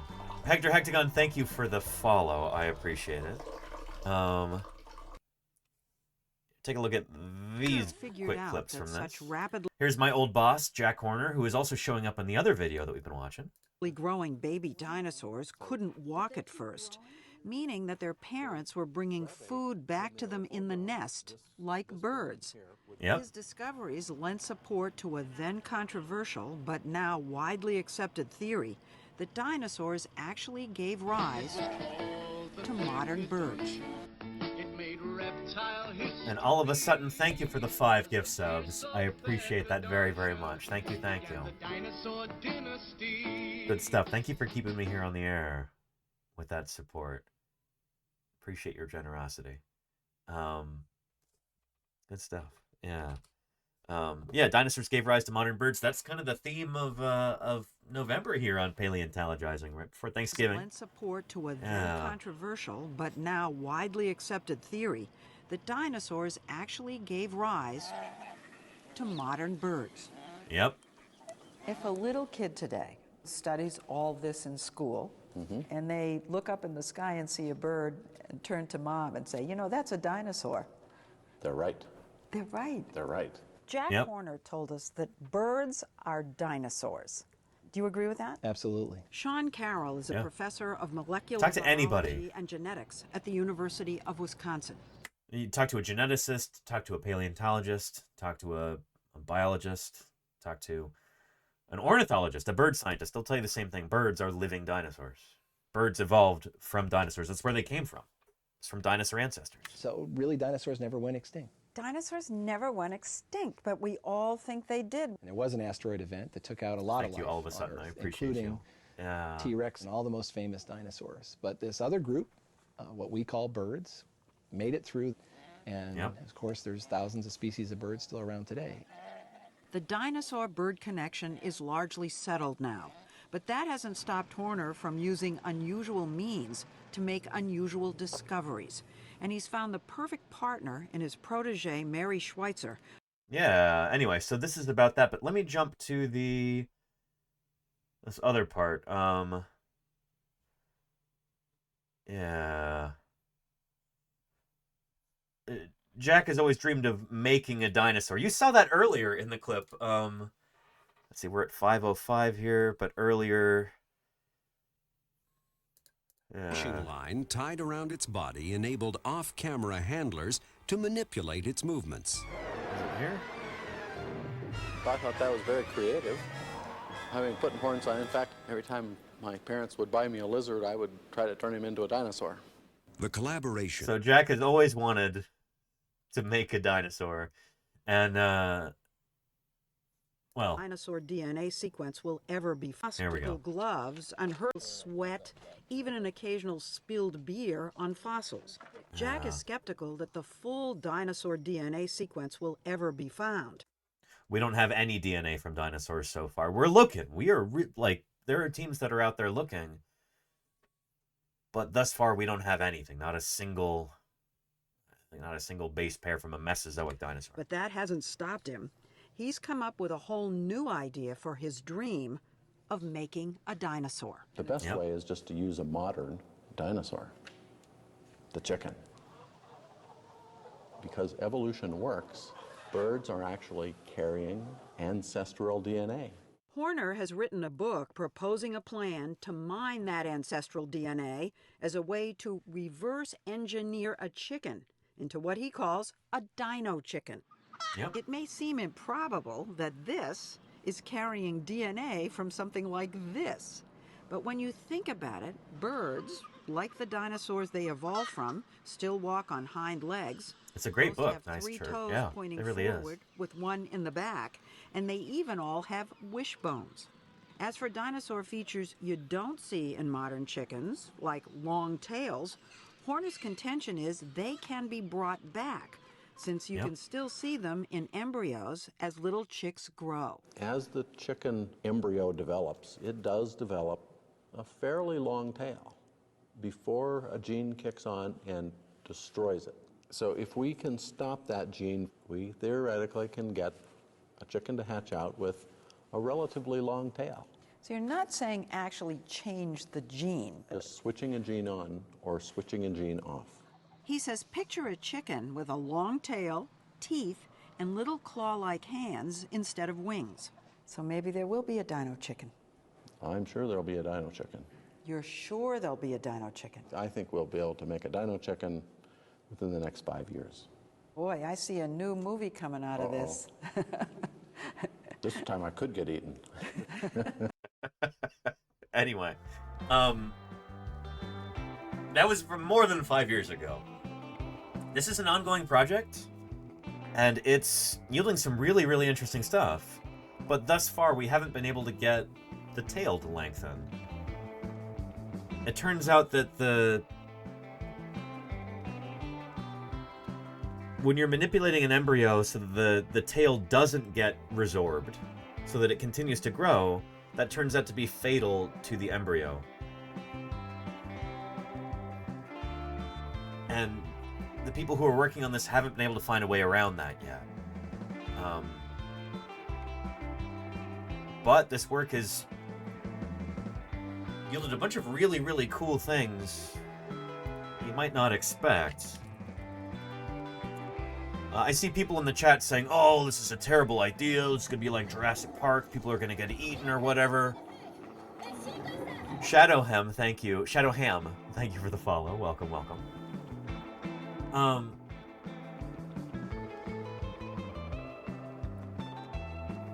But here's the thing. There are... Where did that video go?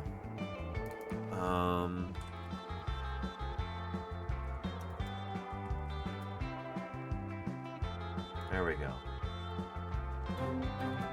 There are already some really interesting potential spin-offs from this.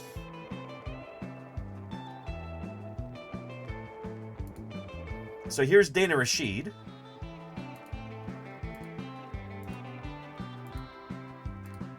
She is lead researcher on the Dino Chicken Project. I think she still is. I used to hang out with her a little bit in Bozeman when I lived there, in Montana. But in the serious game of paleontology, much larger mysteries still remain.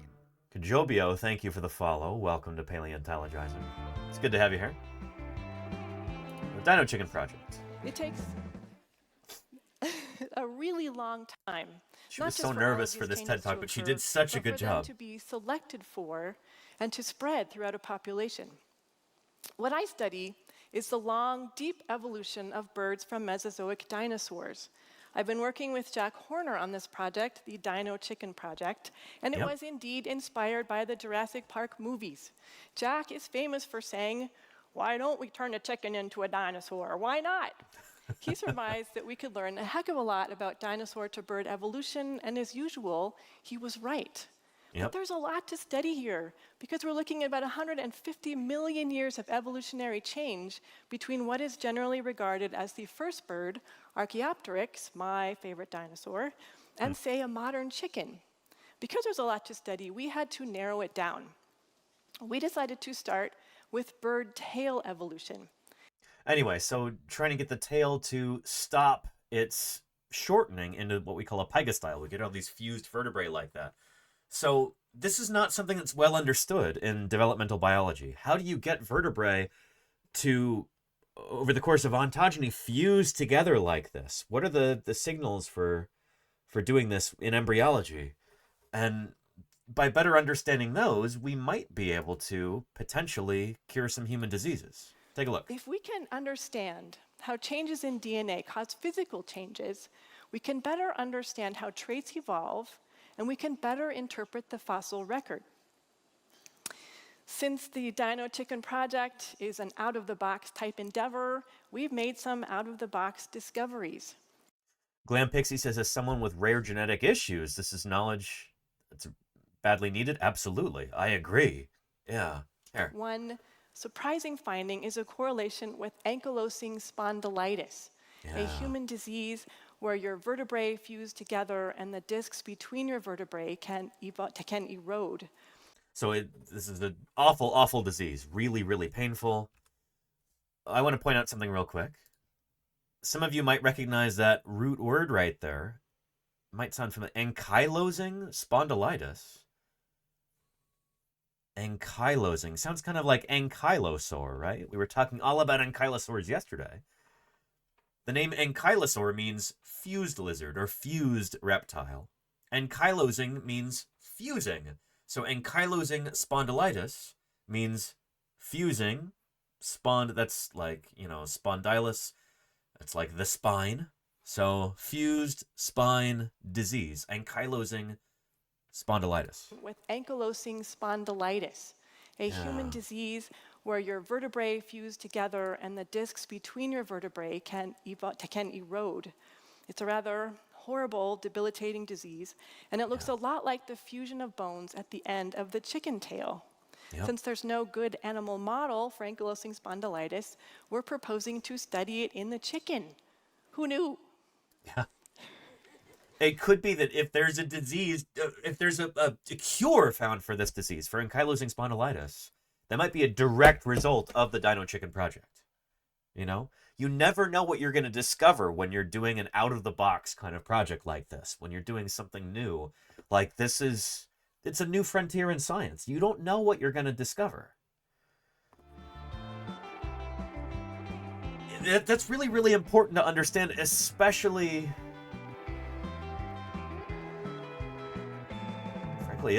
after the results of the last election. We're going to have a lot of people in the federal government who are very, very anti-science and who are going to try and defund scientific research.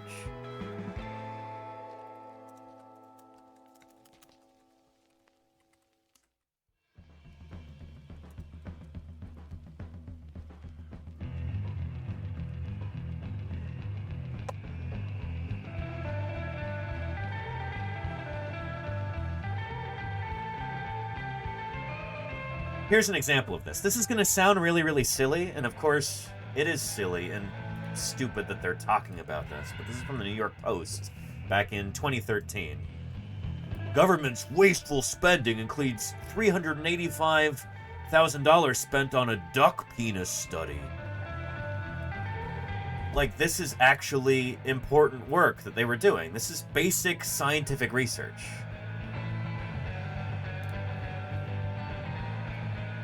When you try and pull it out and put it in the headline, you can definitely make it sound stupid, but that's the thing, is that basic scientific research doesn't always sound important when you describe it in a soundbite. There were some really interesting things that came out of this.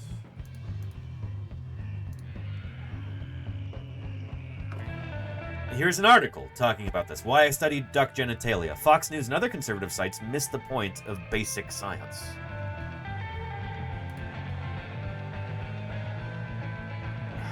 Yeah. Basic science projects are periodically singled out by people with political agendas to highlight how government wastes taxpayer money on seemingly foolish research. These arguments misrepresent the distinction between the roles of science, basic and applied science. Basic science is not aimed at solving an immediate practical problem. Basic science is an integral part of scientific progress, but individual projects may sound meaningless when taken out of context. Basic science often ends up solving problems anyway, but it's just not designed for this purpose. Applied science builds upon basic science, so they are inextricably linked. You can't have applied science without basic science. You can't solve these important problems if you don't first understand them. You gotta lay the groundwork first, you know? As an example, GeckSkin is a new adhesive product with myriad of applications developed by my colleagues at the University of Massachusetts. Their work is based on several decades of basic research on gecko locomotion. Shoot, this goes back to the Tokay gecko toy that I had when I was a kid that had the suction cups on it. They made that toy because geckos are known for climbing up surfaces like walls and even glass windows. Geckos have this amazing ability to be able to just walk up smooth surfaces, kind of like kind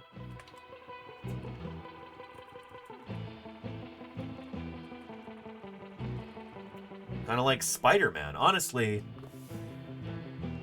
forget spiders, geckos are the kings of walking up smooth surfaces like this. Here's a tokay gecko on a pane of glass. Very, very cool. And by studying that, by looking at the toe pads of geckos, figuring out what are the qualities of that, what are these characteristics that allow that to stick to a smooth surface like glass. Well, shoot, not only do we have the joy and the intrinsic good of discovering something cool about how the world works, but also there's new products there. If you're a money-minded kind of person, think about how much money you can make with that discovery. Building new products with that kind of adhesive quality. That's civilizational progress right there. You know?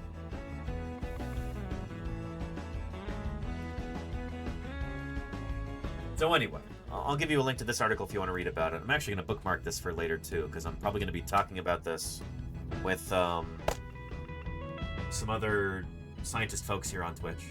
We're hoping to do like a panel thing about kind of science and culture and all that coming up. But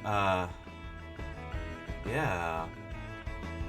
Oh, Patrick Parrott, I'm sorry your gecko used their climbing abilities to escape. But yeah.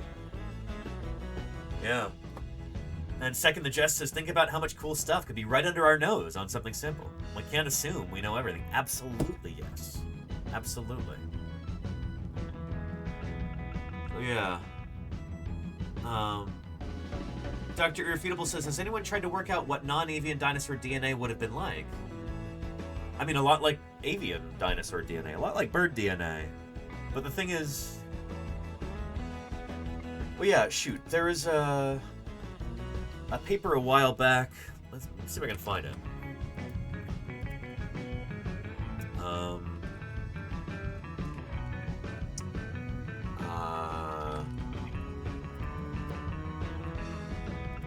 Trying to work out the genome size. There we go. So Chris Organ, who was a colleague at Montana State back when I lived in Bozeman. I think he's still at Montana State now. I think he's like a full tenure-track professor instead of just an adjunct nowadays. I saw him at SVP again this year, and it was really nice to catch up with him. Origin of avian genome size and structure in non-avian dinosaurs. Unfortunately, this is paywalled, but we might be able to find this.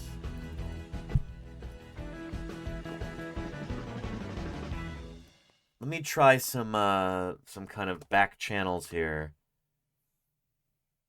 and see if maybe I can pull this up somewhere. Where did that go? Hang on. There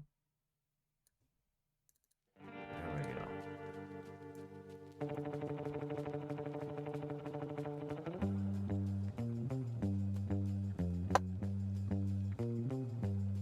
Come on now.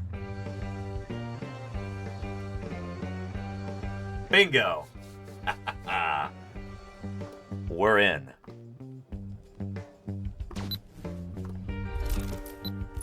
Access granted.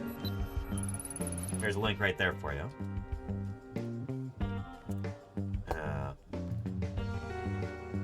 Avian genomics, or avian genomes, the genetic code of birds, small and streamlined compared with those of other amniotes. Other amniotes are other animals that lay eggs on land, or used to lay eggs. Things like mammals and reptiles are amniotes. By virtue of having fewer repetitive elements and less non-coding DNA, this condition has been suggested to represent a key adaptation for flight in birds by reducing the metabolic costs associated with having large genome and cell sizes. However, the evolution of genome architecture in birds or any other lineage is difficult to study because genomic information is often absent for long-extinct relatives. Here we use a novel Bayesian comparative method to show that bone cell size correlates well with genome size in extant vertebrates. So by cutting open the fossil bones of dinosaurs and looking at the size of the bone cells in there, they're able to infer how big the genome would be. How many base pairs of DNA, basically, in dinosaurs for whom we don't have any DNA. So it's kind of using a proxy for estimating genome size. We used the relationship to estimate genome size of 31 species of extinct dinosaur, including several species of extinct birds. Our results indicate that the small genomes typically associated with avian flight evolved in the Saurischian dinosaur lineage between 230 and 250 million years ago. 250 million years ago would be before the first dinosaurs. Long before this lineage gave rise to the first birds. So, there's the really cool, take-home message here. Is that modern birds don't have as much DNA as other animals. They tend to have small genome size, which means they can have a smaller nucleus, which means they can have smaller cells, and that saves a lot of weight throughout the entire organism. That's a good adaptation for flight. And so it had long been assumed that, this is something special that birds evolved. They evolved smaller genomes to save weight, to fly more efficiently. And it turns out that's probably not the case. Birds probably inherited that from their dinosaur ancestors. This is something that dinosaurs evolved super early on in the history of dinosaurs. Shortly after dinosaurs first evolved, maybe. Maybe the immediate ancestors of dinosaurs already had this. So anyway, really, really cool paper, and yeah, if you're into genetics, I think you'll really like it. Take a look. So yeah. Bayesian calculus makes me cry, says Plasma Bananas. Well, that's what we used to call Chris Mr. Bays sometimes, which is kind of a joke because that's also a tool they use. It's called Mr. Bays. But yeah. Anyway, Dyson Dinosaur, it's good to see you. Welcome, Filippo. I hope you're having a good day. It's good to see you. We're going off on all kinds of tangents today. About the Dino Chicken Project, about genome size in dinosaurs. Chris Organ published this paper a few years back. This was 2007. Shoot, longer ago than I thought.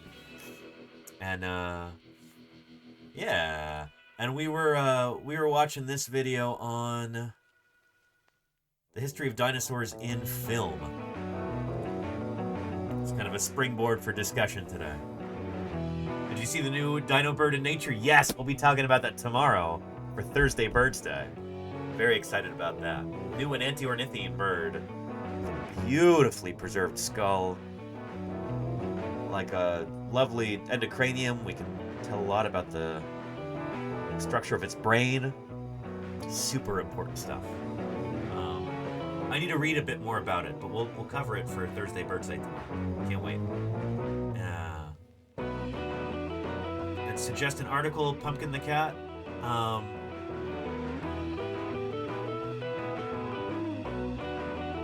Yeah, can you post the link if you want to? Yeah.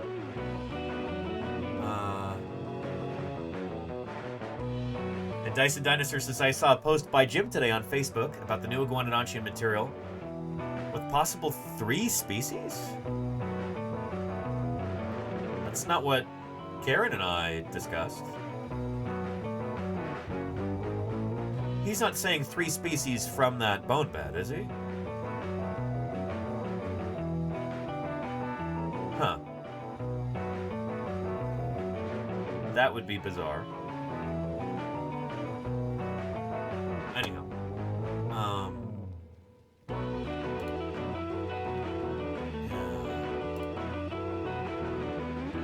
And, oh, very cool. Thank you, Pumpkin the Cat. Remarkable assemblage of petroglyphs and dinosaur footprints in northeast Brazil. Pretty neat. And since this is Nature Scientific Reports, it is open access. I think I remember seeing a little bit about this when it came out. Tito Aureliano, I recognize that name. So the site in the Sousa Basin, Brazil, represents a remarkable convergence of a paleontological and archaeological elements. Rock outcrops. 3 prominent outcrops feature fossilized footprints of theropod, sauropod, and iguanodontian dinosaurs from the early Cretaceous. Adjacent to these dinosaur tracks, indigenous petroglyphs adorn the surface. The petroglyphs are, here, I can show you some photos of some that I took this year in Utah.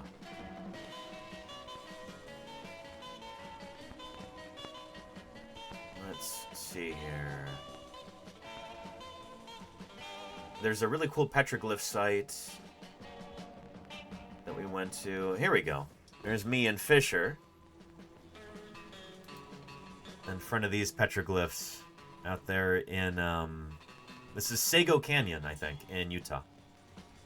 So petroglyphs are, as the name would imply, drawings or inscriptions on the rock. Usually pretty old. So the petroglyphs at this site in Brazil, mainly characterized by circular motifs, maintain a striking resemblance to other petroglyphs found in the states of Paraíba and Rio Grande do Norte. Study primarily endeavors to delineate the site's major characteristics while concentrating on the relationship between the dinosaur footprints and the petroglyphs. Cool. So I guess the idea is, okay, there's the tracks and there's the petroglyphs. Clearly this was like a very meaningful place to the people who made those petroglyphs.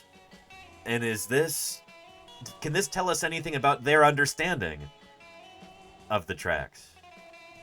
I guess that's the idea. It's archaeology and paleontology kind of converging. Interesting stuff.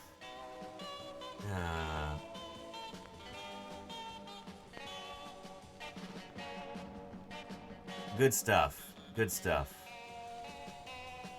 Anyway, this is neat. I'm going to save this for another time because that is a thing that I get all the time. People come in here and they're like, oh, you study dinosaurs? Oh, you're an archaeologist? That's so cool. And I think a lot of people fail to realize that archaeology and paleontology are 2 very, very different things. Very rarely do they converge, but this is one of those places where they actually do converge. And that's really interesting. Hang on, we got a bad file here. Let me find this and delete it because it's just blank.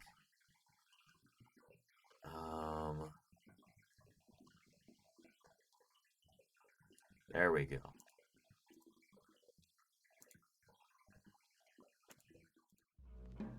Let me take that out of our roster here.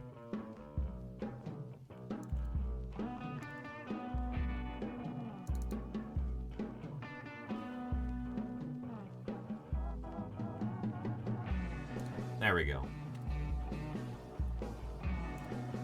That's better. Anywho, thanks for sharing, Pumpkin the Cat. Interesting. Yeah. And Dyson Dinosaur says, what is worse? Oh, are you an archaeologist or a paleontologist like Ross from Friends? No, the archaeologist one is worse. At least, I don't know. I don't think the depiction of paleontology was any good on Friends. It really bugs me, but at least they used the right word. It could have been so much worse. Ross from Friends could have studied dinosaurs and they could have called him an archaeologist, but they didn't. At least it taught people the correct word, you know? And I'm grateful for that. Yeah. And, Zaz says, historically, was paleontology birthed from archaeology? No. It was not. From geology, really. Paleontology comes forth from geology, not from archaeology. Yeah. Anyhow. Yeah. The first paleontologists, people like, Buckland and Mantell and Owen, you know, the guys who were in the Iguanodon for the dinner in the Iguanodon dinner,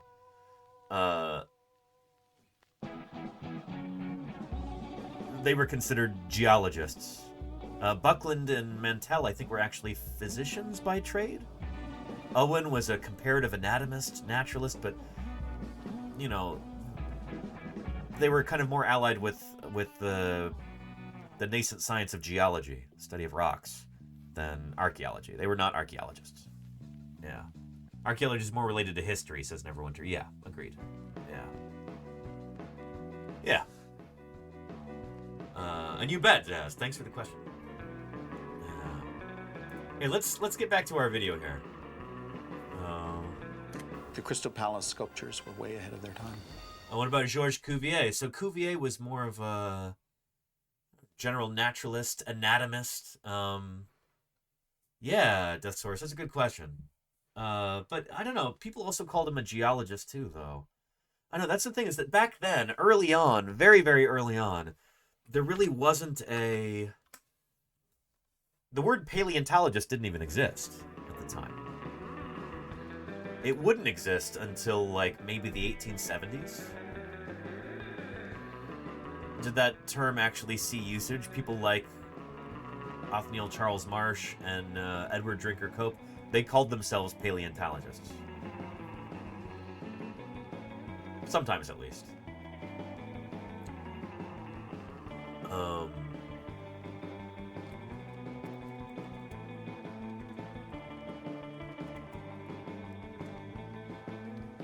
Here, let's go back to Cuvier for a minute and talk about him. Had opened the door to a past buried. Open.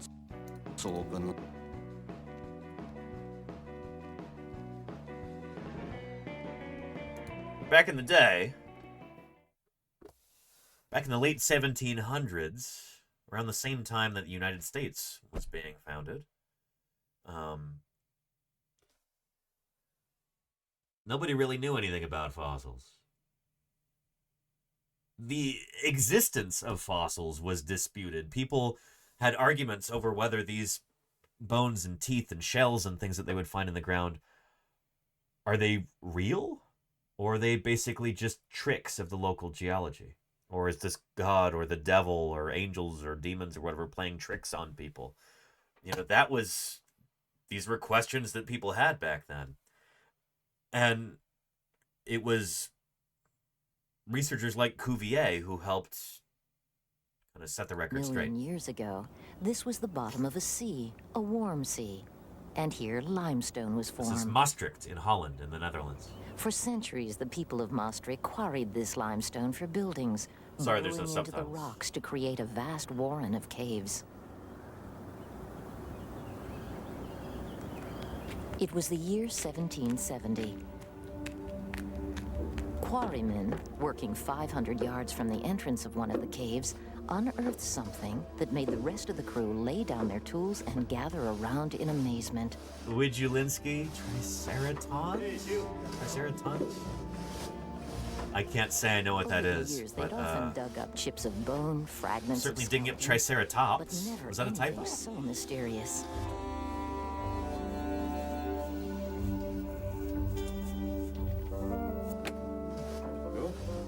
They knew someone who would pay good money for their discovery, a retired military surgeon called Dr. Hoffman. So this is kind of cool. Like, Hoffman at the time was this guy that, like, everybody around town, they're like, oh yeah, that guy's really into this weird stuff that gets dug out of the ground. There have always been people who have been interested in fossils, even if they didn't understand them, you know? Whether it's the people who made those petroglyphs in Brazil next to the dinosaur tracks, whether it's those people in South Africa, in Lesotho, who had collected those Massospondylus dinosaur bones and brought them into a cave. People have always been interested in this stuff. Probably for as long as there have been people walking around looking at the ground. Even here in Holland in, 1760 or whatever. Their discovery, a retired military surgeon called Dr. Hoffman.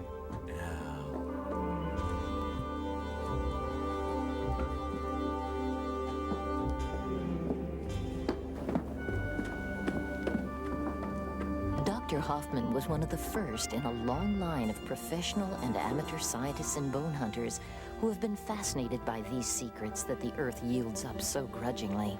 Yep.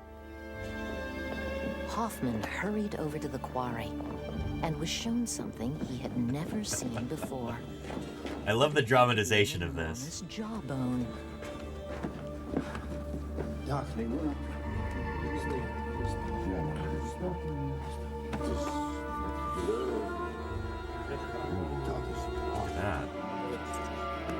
He melted immediately. Take these Chuck E. Cheese tokens.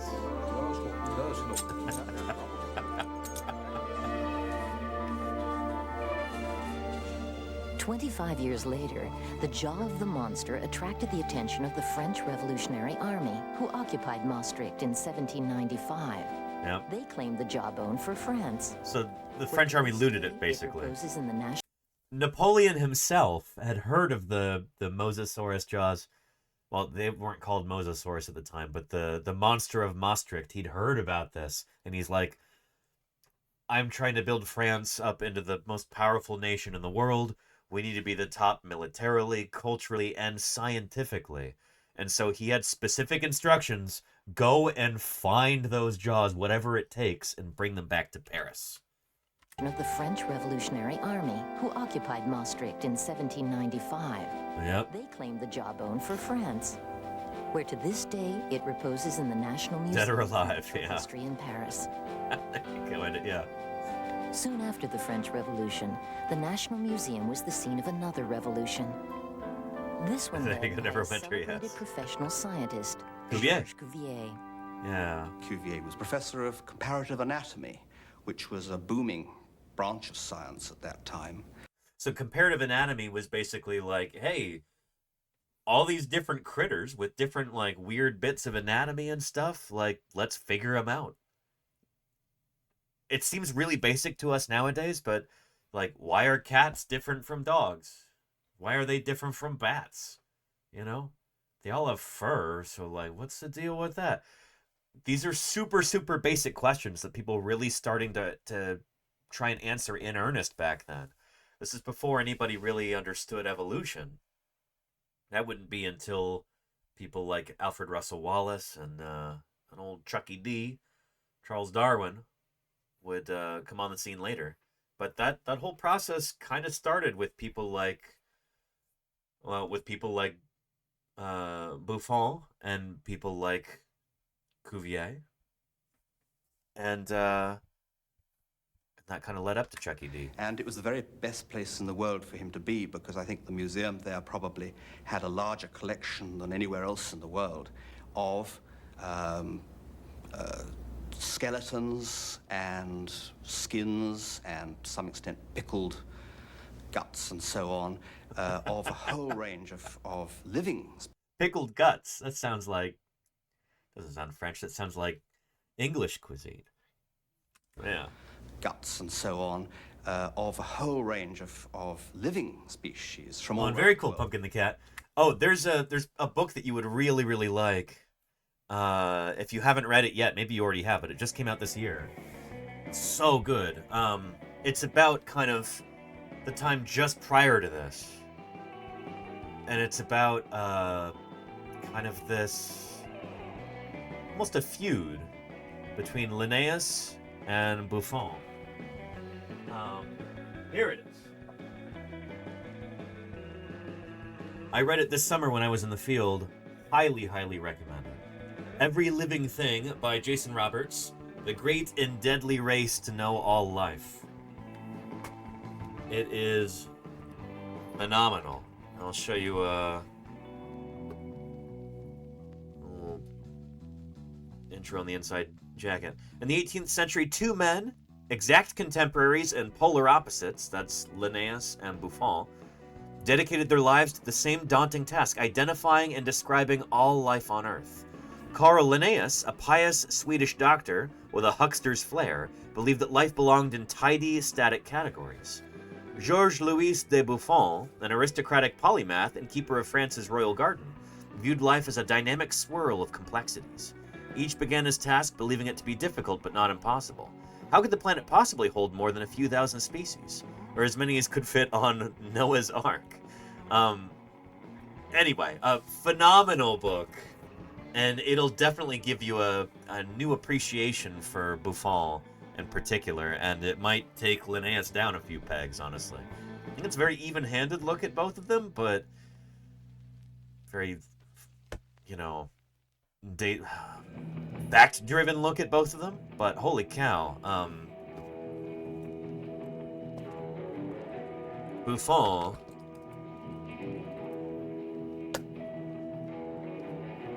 is, his name was really kind of besmirched during the French Revolution in ways that it shouldn't have been, because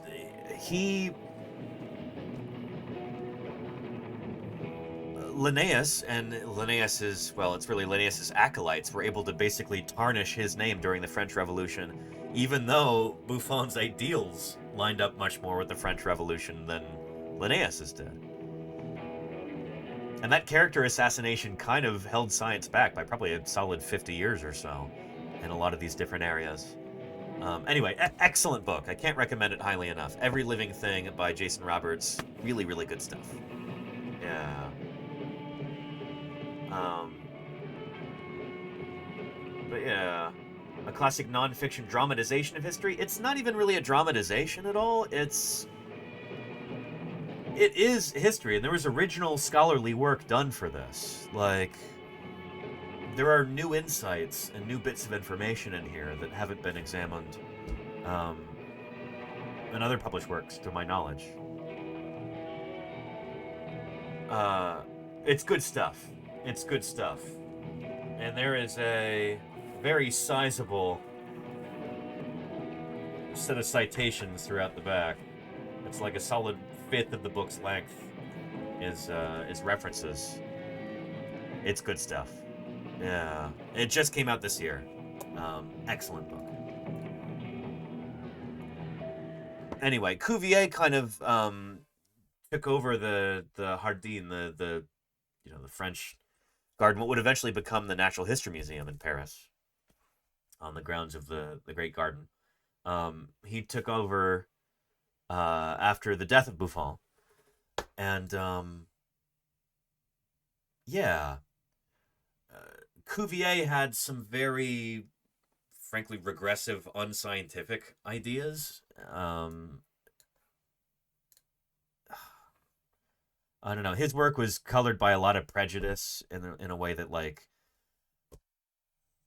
brought into some scientifically incorrect conclusions in a lot of especially like with regard to, the origin of humans and like how different human beings in different parts of the world are related to one another and stuff like that. Stuff that Buffon was correct about, Cuvier was wrong about later on. But anyway, Cuvier is often called the father of paleontology, because he was so keenly interested in fossils in a way that Buffon like kind of barely touched on. Yeah. Of a whole range of living species from all around the world. Like the other professors, he lived on the job. He had a house which went with the job, which was in the same grounds as the museum and the botanic gardens. And the botanic gardens included, as it still does, a small zoo. So he had access to at least a small collection of living animals, which he could study and see how they moved, how they put their into good use. So he was in a Avant-garde, very good agreed. position to understand the relation between bones and muscles and sense organs and gut and everything else within a living creature, and see how all those parts of the body contributed to a whole way of life. Cuvier had a theory. Huge bones had been found beneath the streets of Paris. Yep. They looked like elephant bones, except that they belonged to a creature that was clearly a different species, now called a mastodon. Cuvier reasoned that these bones belonged to an animal that had become extinct. And it was really the first time that there was a really good, pretty strong case for extinction. Yep. Then one... So this idea of extinction was still new at the time. And almost considered heretical in some quarters. This idea that, like, any of God's divine creation could possibly disappear from the earth entirely. Like, that means that it's imperfect. The very thought is heresy. Cuvier's like, no, these creatures are clearly extinct. They're not around anymore. Like, let's get with the picture here, Follow the data. That day, Cuvier turned his attention to the huge jawbone, the trophy from Maastricht. And he compared it with living reptiles and concluded this time that it was an enormous marine lizard. Yep. Cuvier had opened the door to a past right. buried far deeper than anyone had imagined. Yeah, good stuff. Anyway, I'll give you a link to that documentary right here, too, in case anybody's curious.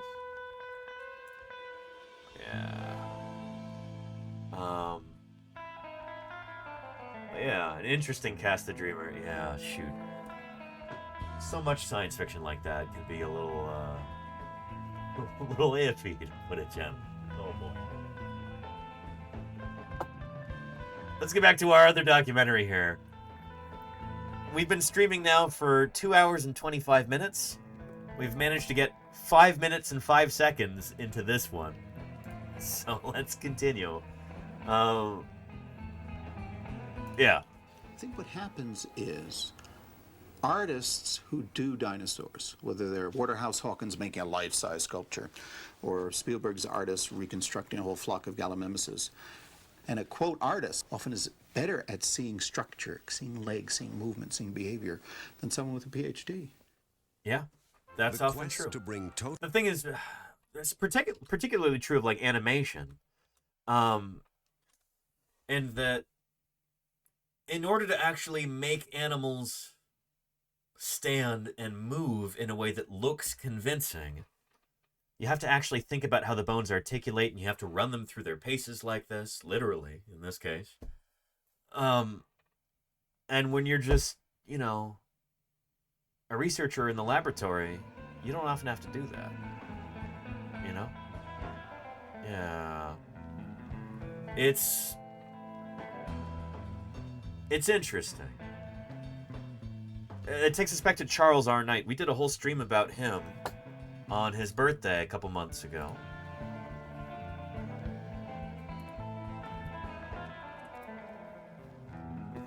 There we go.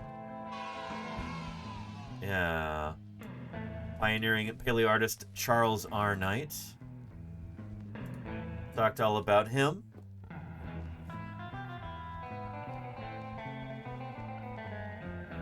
And the interesting thing about Charles R. Knight, who painted these really, really famous works, you'll recognize some of these, I bet.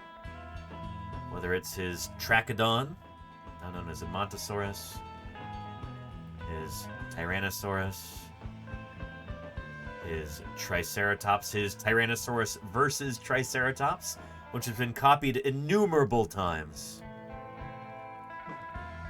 It is just one of those classic images that is forever being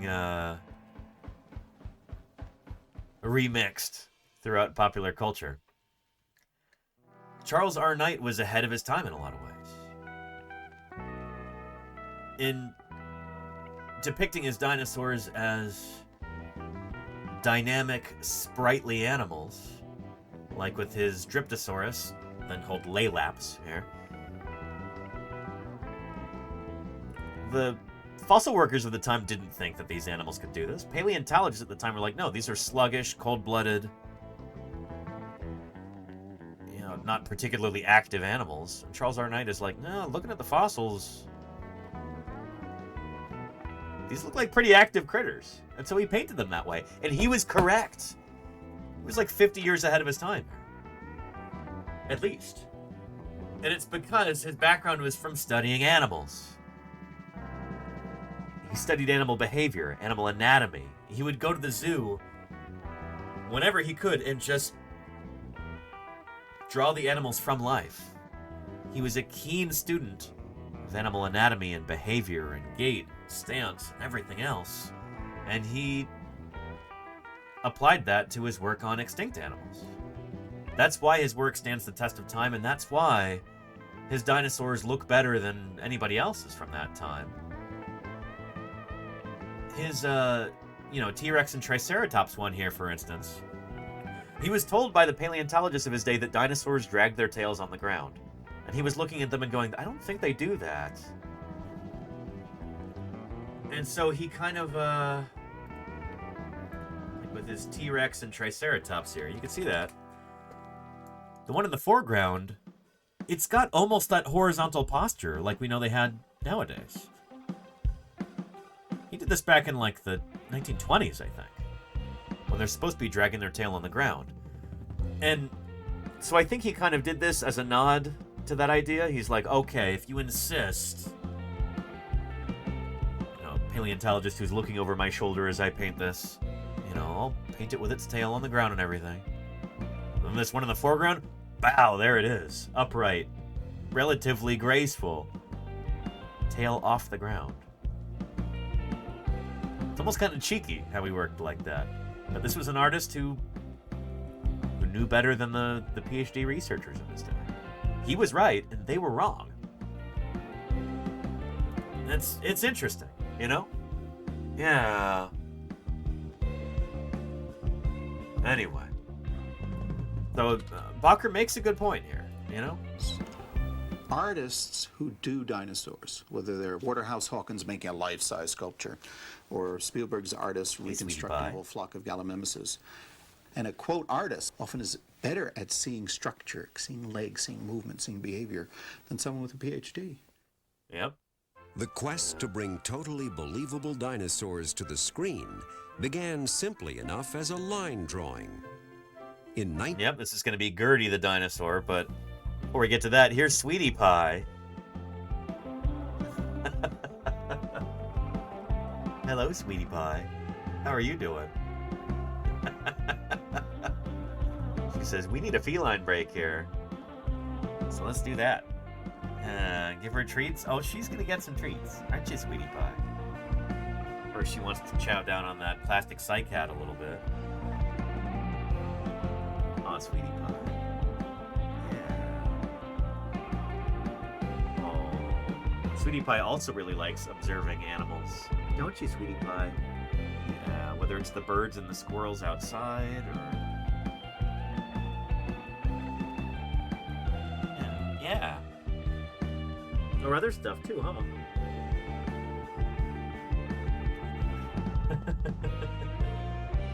Yeah.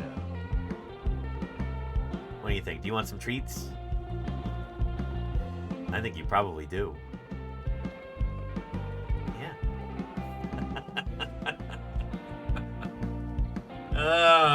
Let's get some treats for you, Sweetie Pie. Yeah. Ooh, you like those scritches, though, huh?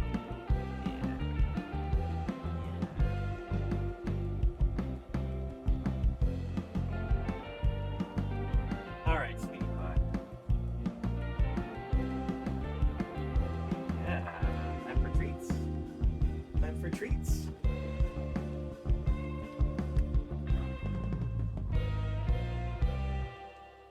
There you go. Look at all those. Jackpot.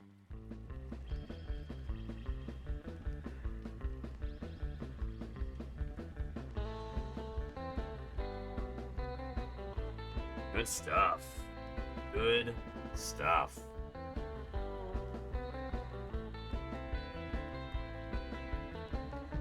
Yeah.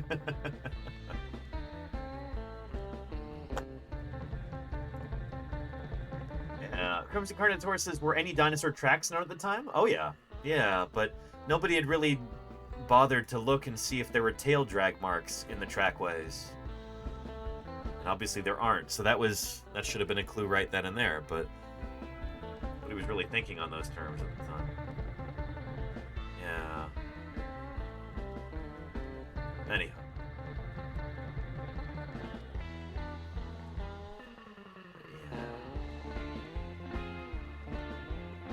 Oh, sweetie pie.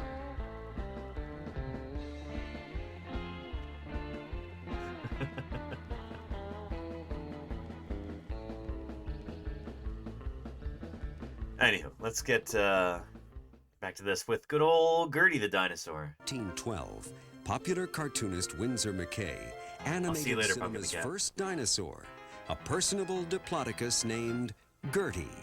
Very funny, Eminette. Good to have you here. But one man, more than any other, is responsible for bringing cinematic dinosaurs to life. Willis The year O'Brien. was 1914, and Willis O'Brien was 28 years old. He had just fashioned a prize fighter out of clay, and as he moved the figure into various poses, the idea came to him of using such three-dimensional models to create a moving picture. Yep. This marked the birth of stop-motion animation. And within a year, O'Brien had produced his first short film for the Edison Company called The Dinosaur and the Missing Link. The craft of stop-motion animation, having started virtually in O'Brien's garage with his work that he did for Edison, is a process wherein a long time ago, but yes, I have seen Gertie there, Dr. manipulated Yes, indeed. incrementally, one frame at a time. That was 1914, Bushwhacker. All the various joints, momentums, actions are very infinitesimally adjusted. And then one frame of motion picture film is shot that records the image. And then you go back through the entire process, again, making sure that all the joints are moving in the proper direction with the proper momentum. And this will generate a complete performance once the film is later projected at 24 frames a second. Yeah.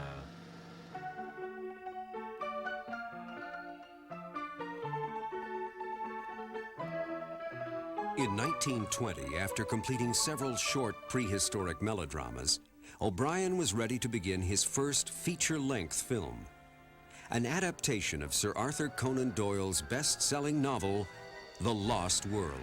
Yeah. The This is a story big deal tells at the of an time. expedition Holy cow. to a remote South American plateau where dinosaurs still exist. And wait, Willis O'Brien is from Oakland? Really, Claire? Shoot. Willis O'Brien.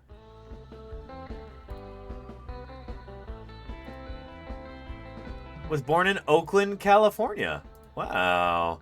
That's where I live. Very cool. I didn't know that. Well, well, well. Pretty neat. It's from right here in the beautiful, sunny San Francisco Bay Area. Oh, sweetie pie. You're blocking the camera.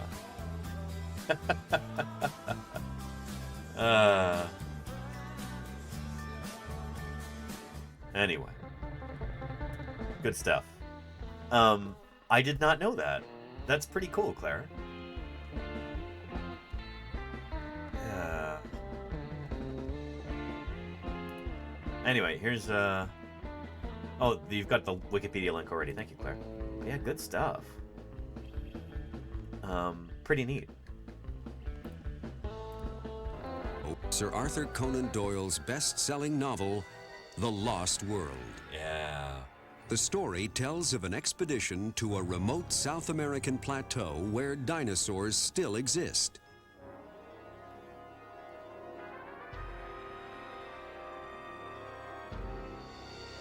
O'Brien designed the inner skeletons, or armatures. Very for the cool. I've film's not seen 49 these figures before. dinosaurs.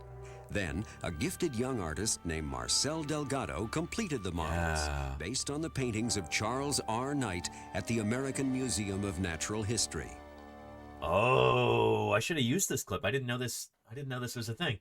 Should have used this in our Charles R. Knight stream. But yeah, they were directly based on the works of Charles R. Knight, like we were talking about. Gifted young artist named Marcel Delgado completed the models based on the paintings of Charles R. Knight at the American Museum of Natural History. Yeah. Delgado used red bath sponge for the stuffing and thin sheets of rubber for the skin. As revealed in the May 1925 issue of Science and Invention, he installed football bladders inside many of the dinosaurs, which could be inflated or deflated slightly with each exposed frame to produce the illusion of breathing. O'Brien spent 14 months animating the dinosaur sequences, and his growing proficiency at stop motion. That's almost a whole year. Impressive. Resulted in prehistoric animals that were well ahead of their time. Oh, yeah.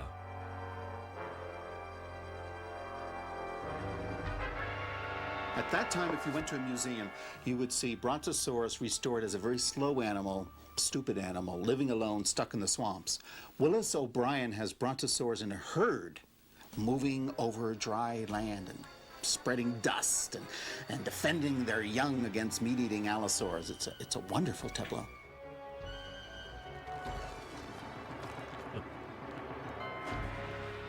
When The Lost World opened in 1925, it was an immediate sensation. One reviewer called it a picture that will achieve as much word-of-mouth advertising as any in motion picture history.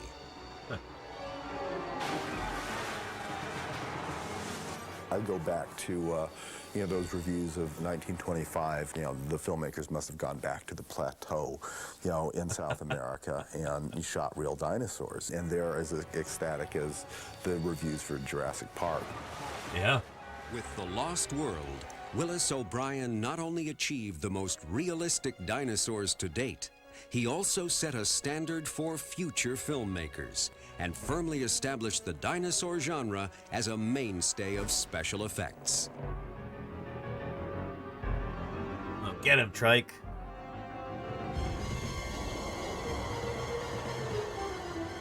Get him, get him. In 1948, the first dinosaur film made in color, Unknown Island, utilized a budget-conscious effects technique common for its era. Suitmation. Dino suits. That's what we call it sometimes. The way the suits were built is that they were in them and then they just had literally wires they were pulling. So that's why the hands were just kind of doing this. And they had another wire they could pull for the mouth. And these guys couldn't see a thing in them at all. They were totally blind. And when the only way the guys could rest, though, is they had to get a prop guy and he had to bend over and the guys would lean on him. It was very hot the day they shot this stuff. It was close to 100 degrees. And in these suits, it was a lot hotter than that. And this one guy was just like wandering around, getting into position, and all of a sudden they just started to go. I think they actually used a scene where a guy really fainted and fell over. Jeez. When it came to creating believable dinosaurs, men in suits couldn't hold a candle to stop-motion animation. Yep. That art form reached its pinnacle in 1933. I remember. No, I mean, it kind of reached its pinnacle later than that with Ray Harryhausen, honestly. But, it reached a pinnacle, I would say. This was the creme de la creme for the 30s, at least. Seeing Willis O'Brien's movie King Kong, I guess I was in my teens at the time. Is that Ken Carpenter? Is this the voice of Ken Carpenter here? Sounds like him. My favorite, of course, was the Tyrannosaurus. Yeah, there's Ken with a Ceratosaurus skull next to him. Yeah, this is probably at the Denver Museum of Natural History. Back when it was called that. Now it's the Denver Museum of Nature and Science. But yeah. And his great fight with King Kong. In a way, it's too bad that he lost. For the T-Rex show experts like Ken Carpenter of the Denver Museum of Natural History. There you go. World-renowned paleontologist Robert Bacher. Willis O'Brien's masterwork has only gotten better with age. He was 2 generations ahead of his time. His dinosaurs act and move like Jurassic Park dinosaurs, like 1995 dinosaurs. With King Kong, O'Brien had attained... Saggy Iguana says, Danny, do you know all these people? I mean, I've met Ken Carpenter on a number of occasions, yeah. I'm going to be working on some of the dinosaurs that he described pretty soon. But yeah, I work with some of his former students. Yeah, I don't know. I didn't see him at SVP, though. He wasn't, I don't think he was there a couple weeks ago. I looked for him at SVP. Didn't spot him. But a bunch of these other people... Bob Bacher wasn't there either, but Jack Horner was there, whom we saw earlier. If there's any other paleontologists who pop up during this, you know, I could say whether or not I know them personally. Yeah. What are you looking at, sweetie pie? She's staring at something. She's looking out the cat hole. I think there might be another cat walking by. Yeah. Anyhow. A mastery of his craft, adding subtleties of performance that made his dinosaurs all the more lifelike. Yeah. In one of the most spectacular animated sequences ever filmed, O'Brien's Tyrannosaurus Rex stops briefly to scratch its jaw before plunging headlong into mortal combat with the mighty Kong. Well, I was at the yeah, and there's a reference to that in the Lost World Jurassic Park. Plunging headlong into mortal Rex stops briefly to scratch its jaw. See that scratch right there? That is referenced in the Lost World Jurassic Park. I'll show you.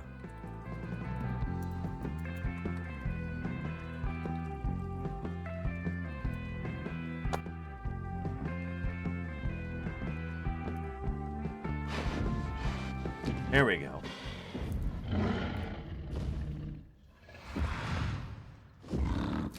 See? See that scratch right there? I'll show you one more time. See this scratch? That's a reference, and it's been confirmed that that's a direct reference to this right here. O'Brien's Tyrannosaurus Rex stops briefly to scratch It's an homage. Before plunging headlong into mortal combat with the mighty Kong.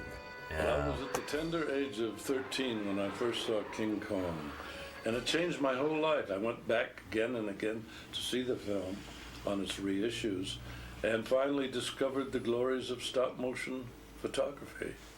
A fire was lit. lit. Could T-Rex actually do that? I mean, probably. It does seem like...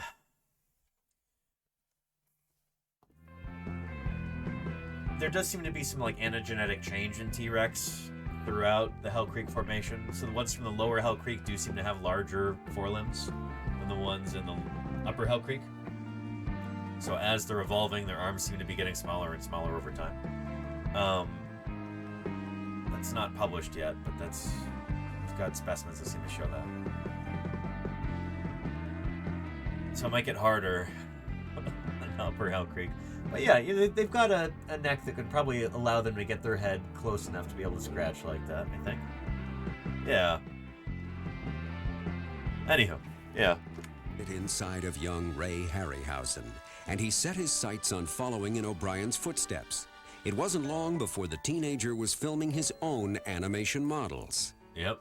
One of the first puppets was a cave bear I made. I cut up my mother's fur coat. So I made many experiments on 16 millimeter.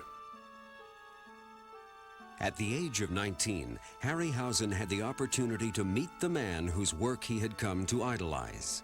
I first met Willis O'Brien at MGM. A friend of mine knew him and told me to call him up. And I told him I was experimenting with dinosaurs on my own, and he kindly invited me over to MGM. So Very I piled cool. some of my models into a suitcase, and I brought them over to show him. And I took them out of the suitcase, and my first one was, I think, a Stegosaurus. And he looked at it a while, and he said, "You'll have to study anatomy because your legs of your Stegosaurus look like sausages." Harryhausen took O'Brien's advice, enrolling not only in anatomy class, but also taking courses in drawing, sculpture, photography, and film editing. Soon he was modeling more advanced dinosaur puppets and shooting test footage for a project he called Evolution. Harryhausen kept in touch with O'Brien over the years, and in 1947, O'Brien hired him as his assistant on Mighty Joe Young. Nice. Of course, that was a great thrill of my life, because to work with Willis O'Brien on another gorilla picture was just unbelievable. After 2.5 years working alongside his mentor, 1953's The Beast from 20,000 Fathoms. Was his first as chief of technical effects. Yeah. The Beast. The what? I'm sorry. Again? 20,000 fathoms. The Beast from 20,000 Fathoms is the story of a prehistoric monster freed from the ice that wreaks havoc on civilization. Yep. The Beast from 20,000 Fathoms was actually a conglomerate. I started out with an Allosaurus or a Tyrannosaurus concept, and then gradually I realized you had to have it so that it wouldn't be more like an amphibian. So I gave it 4 legs, and the body took on a different structure than the known dinosaurs. Released in 1953, The Beast from 20,000 Fathoms was a smashing success. Having cost only $200,000 to make, the film took in more than $5 million at the box office. Wow. The Beast set the tone for every Monster on the Loose film to come. Yep. During the next decade, Harryhausen turned his talents to mythology, producing such films as The Seventh Voyage of Sinbad and Jason and the Argonauts. Then, in 1965, he was enticed to start work on a remake of 1 million years BC. Yep. I felt we could do a better job by using the stop-motion process rather than enlarge lizards. And dinosaurs, after all, I did have a soft spot in my heart for dinosaurs. Yep. 1 million years BC erupts on the screen with volcanic excitement. Even then, most scientists thought dinosaurs were just slugs, great Mesozoic behemoths that could barely move. And Harryhausen's dinosaurs really moved the way we now know they did. Upon completing 1 million years BC, Harryhausen turned his attention to an unrealized project of Willis O'Brien's about an Allosaurus named Guanji. O'Brien, now deceased, had drawn storyboards for the film, including a sequence where several cowboys try to capture Guanji with lassos. Underrated film, I think. It's kind of a hidden gem. Something on the set for the cowboys to rope. We built a crossbar on a Jeep, and the cowboys would rope this crossbar, and then it was my job to blot out the Jeep and put the dinosaur in its place. Guanji, who made his debut in 1969, was Harryhausen's most expressive dinosaur yet, and took the recreation of prehistoric beasts to a new level. Over the course of 55 years, Willis O'Brien and Ray Harryhausen, mentor and protege, used the art of cinema to the fullest, turning back the pages of history and introducing 3 generations of moviegoers to Dino-mania. I remember having this little book of how the Earth began. And I remember just being completely mesmerized by the one, cool picture of the big, they called it the Brontosaurus, in those days, the thunder lizard. The earliest memory I have of seeing any sort of dinosaur was the Beast in 20,000 Fathoms. And I think I was about 7. And I remember hiding behind the seat in the movie theater in downtown Los Angeles and sort of sticking my head up and then having to cower down again. Even before reaching their teens, Phil Tippett was drawing and sculpting dinosaurs, and Dennis Muren was shooting his own 8mm dino movies. Growing up in different cities, neither could have imagined they would one day work together on such films as Star Wars, The Empire Strikes Back, and Dragon Slayer. In 1983, Muren and Tippett's collaboration on Return of the Jedi earned them Academy Awards.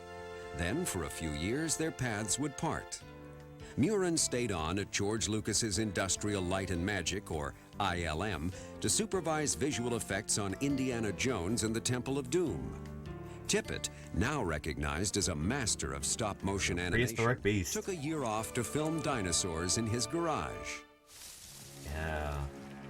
I was more Classic. interested in taking this fondness and this love for prehistoric animals, so I kind of created this little morality tale about a creature that goes into the forest to find more succulent vegetation and becomes greedy and is stalked by a killer. So, if I remember correctly, Phil Tippett has said in some of these documentaries, like, I produced this as a project.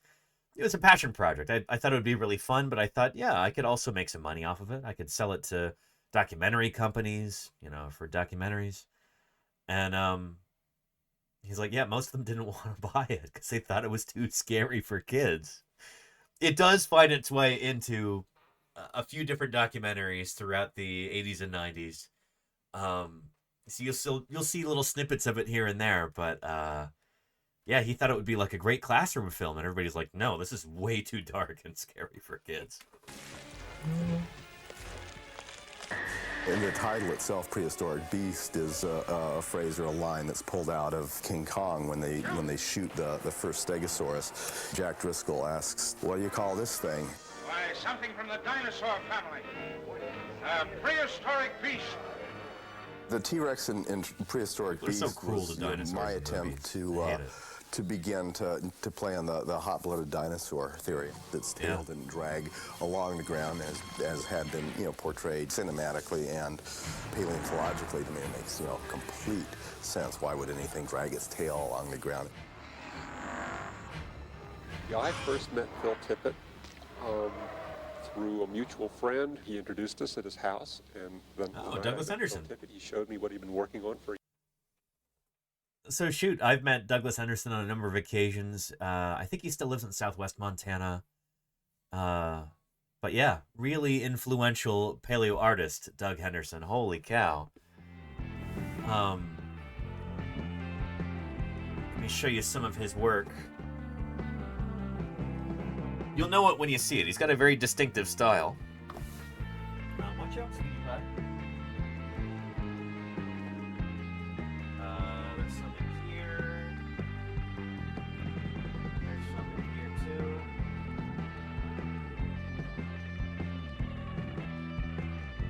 Yeah. Douglas Henderson's work is always often very atmospheric. Kind of takes a whole landscape approach to his reconstructions of dinosaurs and other critters. Loves just these immersive paintings like this that really kind of bring you into these ancient landscapes. It's really lovely.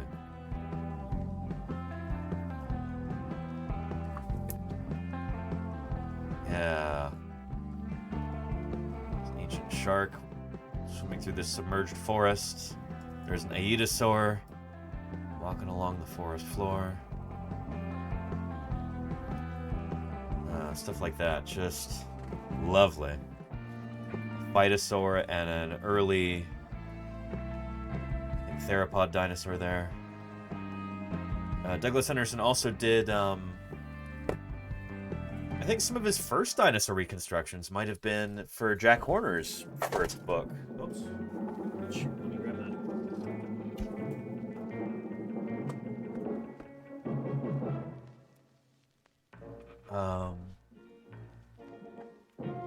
Jack Horner's Maiasaura book.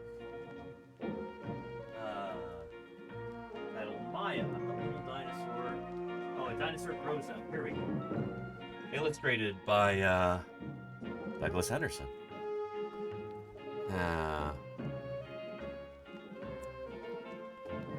Good stuff. A lot of these illustrations have since become classics in their own right. Been used in a lot of different contexts. Yeah.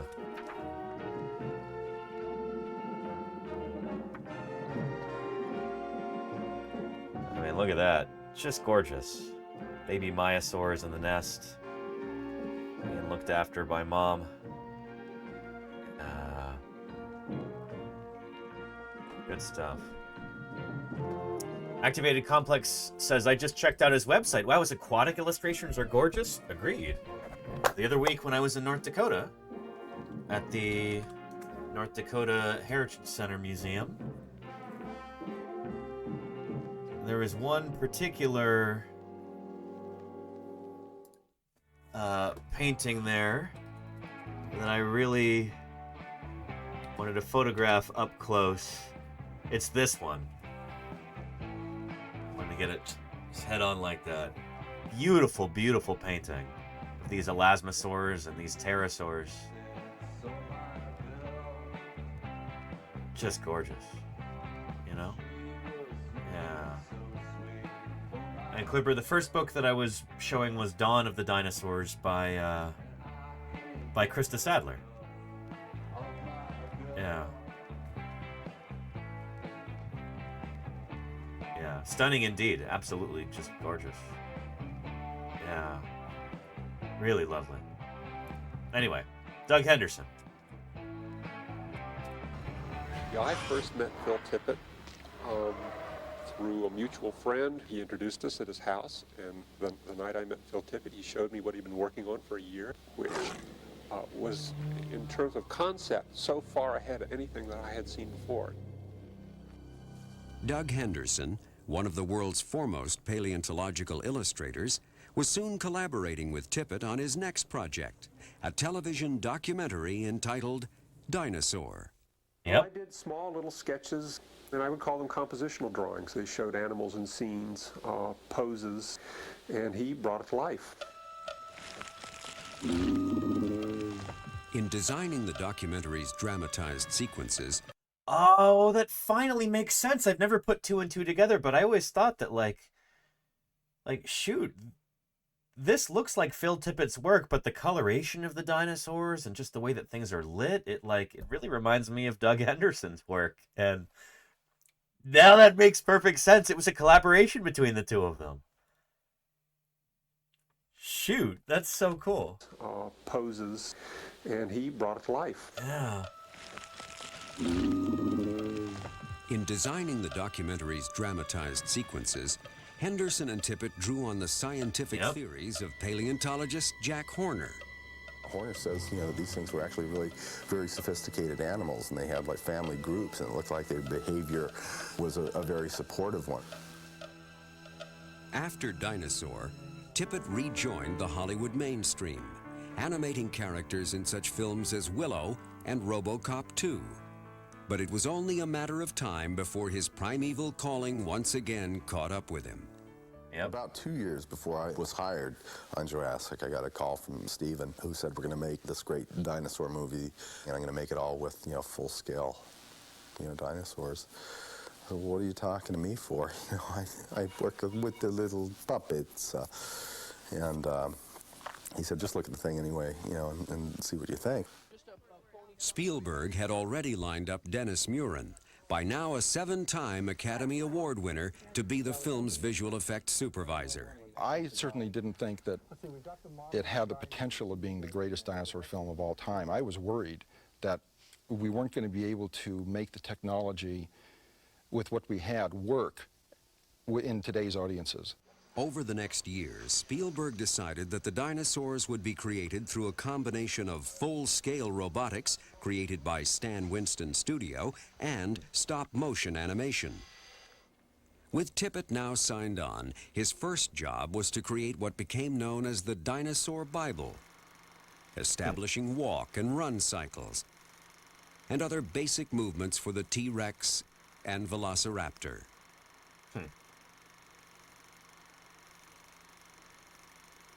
The next step was to film rough stop-motion versions of the storyboards called animatics. It was during this stage that the nuance of the dinosaurs' performances evolved. We began to play with ideas of what this predatory animal, as it comes upon an object that it has never seen before, but there's the two little morsels that are sitting inside. What dramatically can you do with that? He made it really It's got one bird-like. foot up in a wheel, and it sort of attacks with its snout the belly of the car. And that's stuff that I've seen a cat do with a mouse. You know, you may not remember where you saw it, but it'll look like real things to you. And we did that pretty much all the way, you know, through the film, as many chances as we could. The Velociraptor performances in Tippett's animatic of the kitchen sequence nearly match those in the final film, except for one behavior that caught the eye of Jurassic's technical advisor. Yes! Oh, I'm so glad that this is going to be in here. Shoot, I had no idea they were going to talk about this. But yeah, this is a story that I just told you a little while ago. I gave the raptors at one point a tongue that flicked in and out like a lizard, and Jack Horner got really mad about that. Yeah. He said that dinosaurs didn't do that, reptiles did that, and dinosaurs were not reptiles, dinosaurs are birds. Meanwhile, Murin was looking for an opportunity to utilize ILM's fast-developing computer-generated, or CG, effects. The logical starting point was a Gallimimus stampede sequence. If you could make one dinosaur, then you could clone it many times at no additional cost. And so we did a test, and the result was astonishing. At the same time, one of Murin's senior computer animators, Steve Williams, began experimenting with a CG T-Rex. And one day I went over to ILM and Dennis said, hey, come here, take a look at this. And I looked at it. I said, oh God. You know, it doesn't look great, but, you know, is this the end of stop motion animation as we know it? In what is now considered a turning point in the history of special effects, Spielberg did, in fact, decide to replace the stop motion with CG. But Tippett stayed on the film, and his studio and ILM collaborated on development of technology that would bring stop motion into the digital age. This is really cool. This is the DID, the Dinosaur Input Device. Oh, neat stuff. Yeah.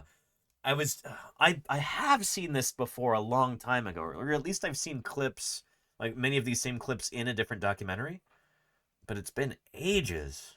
But yeah, this is the DID right there. The result was the Dinosaur Input Device, or DID, a stop-motion armature with encoders that transmit movements into the computer. They were finding fossils. And thank you, Black Cat J87, for the follow. I appreciate it. Welcome to Paleontologizing. It was used to animate several shots in the main road and kitchen raptor sequences. It gave a chance for both crews to go with the technology they were sort of used to, you know, the hands-on Phil Tippett approach and the mouse approach, you know, the ILM approach. And we used both techniques in the film, and they both worked just fine. For both Phil Tippett and Dennis Murin. And there's a paper about this, Claire? Well, well, well. Dinosaur Input Device. Very cool. What journal is this in? Oh, this is really neat.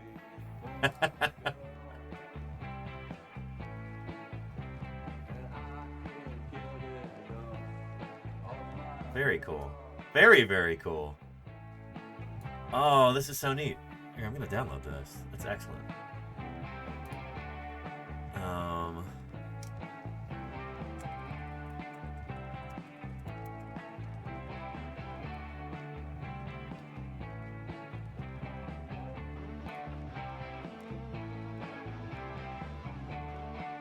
Good stuff. Pretty neat. Lucky find. That's neat, Claire. Thanks for finding it. Good stuff. The journey to Jurassic Park began as a childhood fascination, sparked by opening a dinosaur book or seeing a Harryhausen film. Now their dinosaurs will undoubtedly point the way for the next generation of special effects artists. I was right. We're going to see things on this island that no other human being has ever seen. 1948's Unknown Island was populated not only by men in dino suits, but also mechanical dinosaurs on tracks. For many years, their lack of mobility limited mechanical dinosaurs to brief cameo appearances. Yep. But that changed in 1985 with...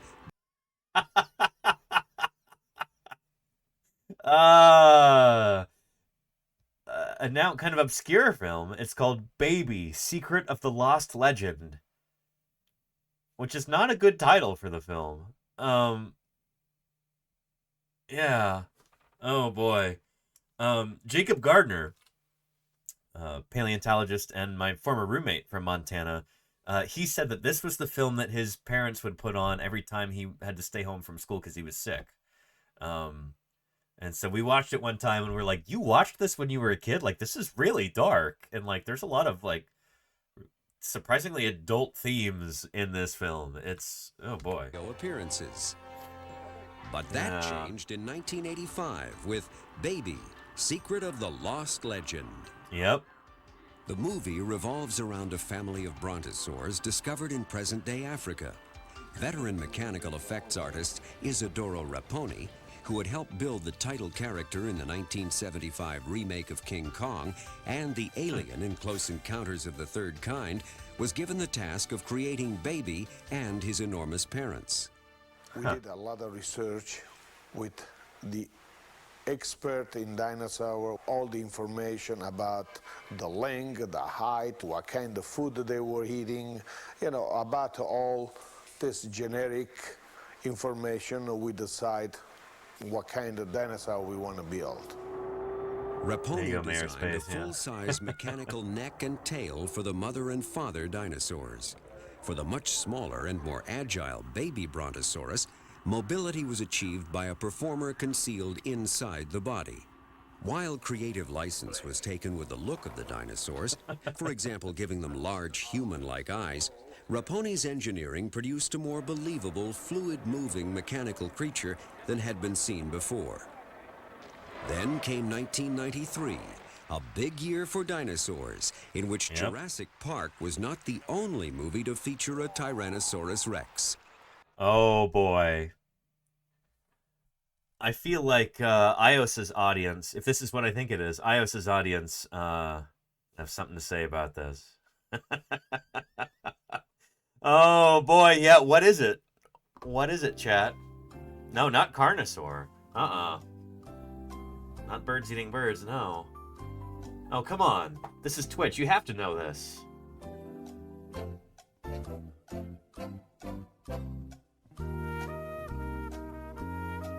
Come on now. Somebody say it. Not Tammy and the T-Rex. No, no.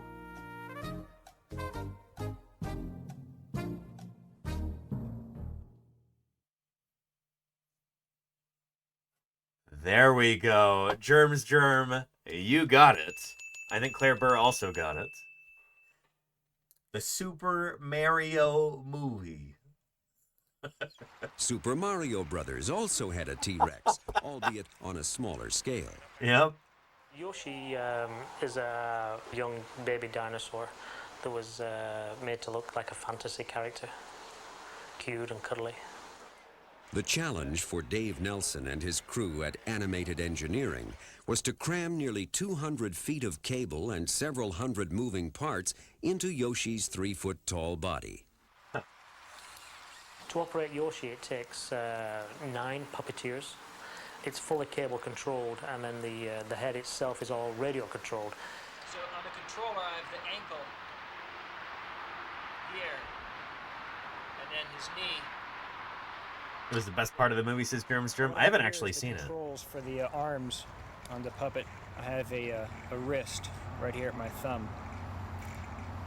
And this trigger squeezes his fingers. Cool. Then I have an elbow bend right here. How neat is that? Okay, I control the tail. And Toner Billion says, all this for a movie as quality as Super Mario Brothers. Sometimes I really pity these artists and engineers. Absolutely. Like, you can have the most remarkably proficient craftspeople. People who are absolutely at the top of their game. They can do things that nobody else can on planet Earth. And then they get stuck with a completely garbage script and story and everything else. Yeah. This controller over here controls the top portion of the tail. I can go up and down and side to side and anywhere in between that. At least they got paid. Exactly, Charlie's Dragon, yeah. On one of these sticks, I have a head, right and left. head up and down, and head side to side. And on this Is one, that I've got true, neck Misfits? Up and down. Body, torso, side to side, and also torso twist. That was pretty difficult to get that synced up. We just all coordinate and work together. And after the film, like, where did this end up? It would have been so cool if they could have pre-programmed it, and then just like had it in a museum. That would have been so neat. But yeah, I don't know. Had it on display somewhere, that could have been really, really cool. But they probably didn't build it with the thought that, like, yeah, this is going to be around for years and years. It was just for this film, so it probably had a life expectancy of like less than a year, you know? But it does look really good, Claire, especially for 1993. The other film's T-Rex was larger and slightly more menacing. The Tyrannosaurus Rex, we built full size. Why did you do a robot with a dinosaur that big? Well, because it's too big to be a guy in a suit. Yeah. With his 9,000-pound hydraulically powered T-Rex, Stan Winston brought mechanical dinosaurs into the space age. His studio built several other mechanical dinosaurs for Jurassic Park, including the ailing Triceratops, the two-faced Dilophosaurus, and the immense head of a tree-eating Oh, look at Brachiosaurus. that. Oh, that's so cool. The studio's first task was to design the... I haven't seen that footage before. That was I want to see that again. And the immense head of a tree-eating Brachiosaurus. Nice. But the studio's first task was to design the look of all of the film's prehistoric animals. Yeah, and shoot, we kind of talked about this on the Velociraptor anniversary the other day. A lot of this was based on the work of Greg Paul and his artwork, like his depictions of dinosaurs. Whether they would ultimately be created physically or in the computer. We wanted to create the look of these dinosaurs to be the most correct dinosaurs we have ever seen, based on all the knowledge we got from our research and from talking to paleontologists. Yep. But in fact, the only thing that is an absolute with dinosaurs is the bone structures that have been left. What we had to do was bring our artistic representation to the forefront, trust our instincts, and that's the right texture, that's the right amount of muscle, that's the right coloring. Why is that right? Because it looks right. Because it feels right. Jurassic Park's most complex dinosaurs, from a performance standpoint, were the velociraptors. Winston's team created several mechanical body parts designed for specific shots, and a fully animatronic raptor, perhaps the most convincing physical dinosaur since the real thing. Paleontologists, to this day, have said these are the most accurate dinosaurs they have seen. Yeah, and that's they were a at the time. feather in our cap and something I'm extremely proud of. Yeah, there's great clips in here. A good dinosaur film will always invoke something in your brain, because a good dinosaur film has an enormous amount of thought in it. It's not just looking at the shape of the critter, it's behavior. Probably no other film genre has been more influenced by science than dinosaur movies. I'd like to think so, Probably yeah. no other genre has been watched more carefully by the scientists themselves. Watching these movies always gets me thinking about why, what's going on inside the animal's head, because a good artist gets inside an animal's head. Like, for instance, in King Kong, they see a stegosaur a couple hundred yards away. I've always thought to myself, that's got to be a bull stegosaur, because it's by itself and it's extremely belligerent. It looks like it's patrolling its territory. My favorite dinosaur film is Jurassic Park. For me, the part that actually sent chills down my back was when I saw the Triceratops, and you could see its chest heaving up and down as it was breathing. It just came so alive to me. My favorite. Yeah, Geeky Heart says the first time I saw Jurassic Park, when we saw the dinosaurs, I gasped out loud and cried happy tears in the theater. A lot of people did that. A lot of people did that.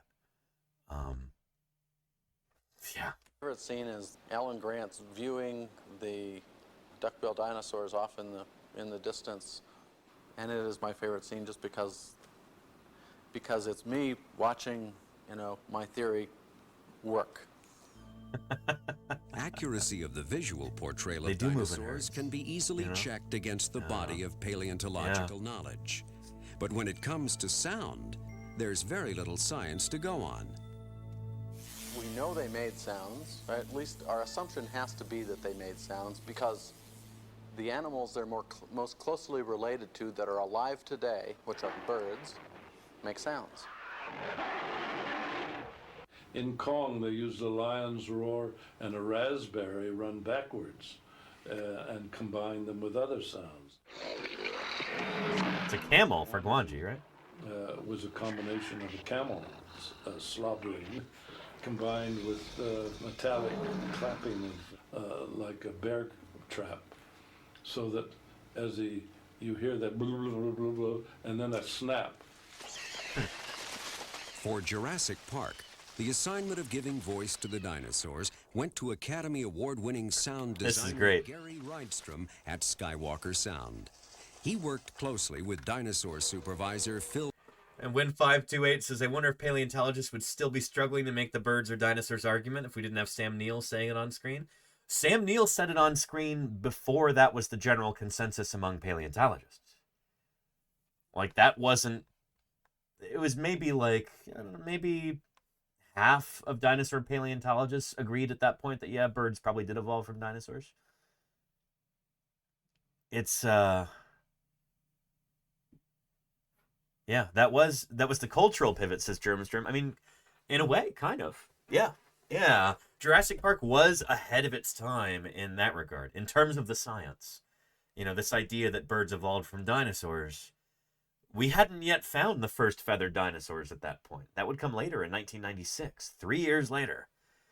And then there's just this avalanche of feathered dinosaurs being discovered after that, when we realized where to look in these beds of the Yishan Formation in China. We'll be talking about that more over the next week as we talk about the dinosaur bird link, but yeah. Anywho, Spartan says, so if you have to win an argument in science, get your ideas portrayed in a major movie? No. But, yeah, I don't know. Probably doesn't hurt. Yeah, Murph says doesn't hurt. Yeah, I agree. Yeah. Castle Dreamer says, why doesn't Archaeopteryx count? Because Archaeopteryx wasn't recognized as a dinosaur definitively, incontrovertibly, until after the discovery of those feathered dinosaurs in China. The funny thing is, Archaeopteryx, this classic, you know, dinosaur bird link,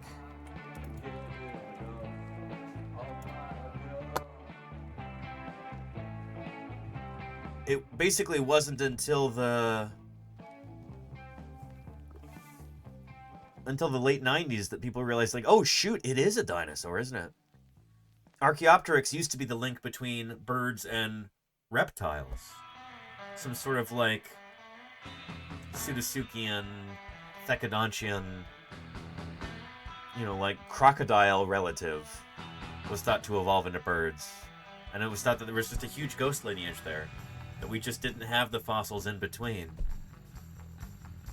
But Archaeopteryx was thought to be more closely related to crocodiles than to dinosaurs. Today we look at that and that's very, very clearly a little theropod dinosaur. People are just looking at it in the wrong way for all those decades. You know? So yeah. Anywho, Nubermaster. Shoot, I hope you feel better soon. Welcome to Paleontologizing now. Let me know if you got any fossil science questions. But yeah. Anyway, we'll be talking all about Archaeopteryx very soon. I'm excited about that. Get back to this. Tippett in order to incorporate the latest paleontological ideas.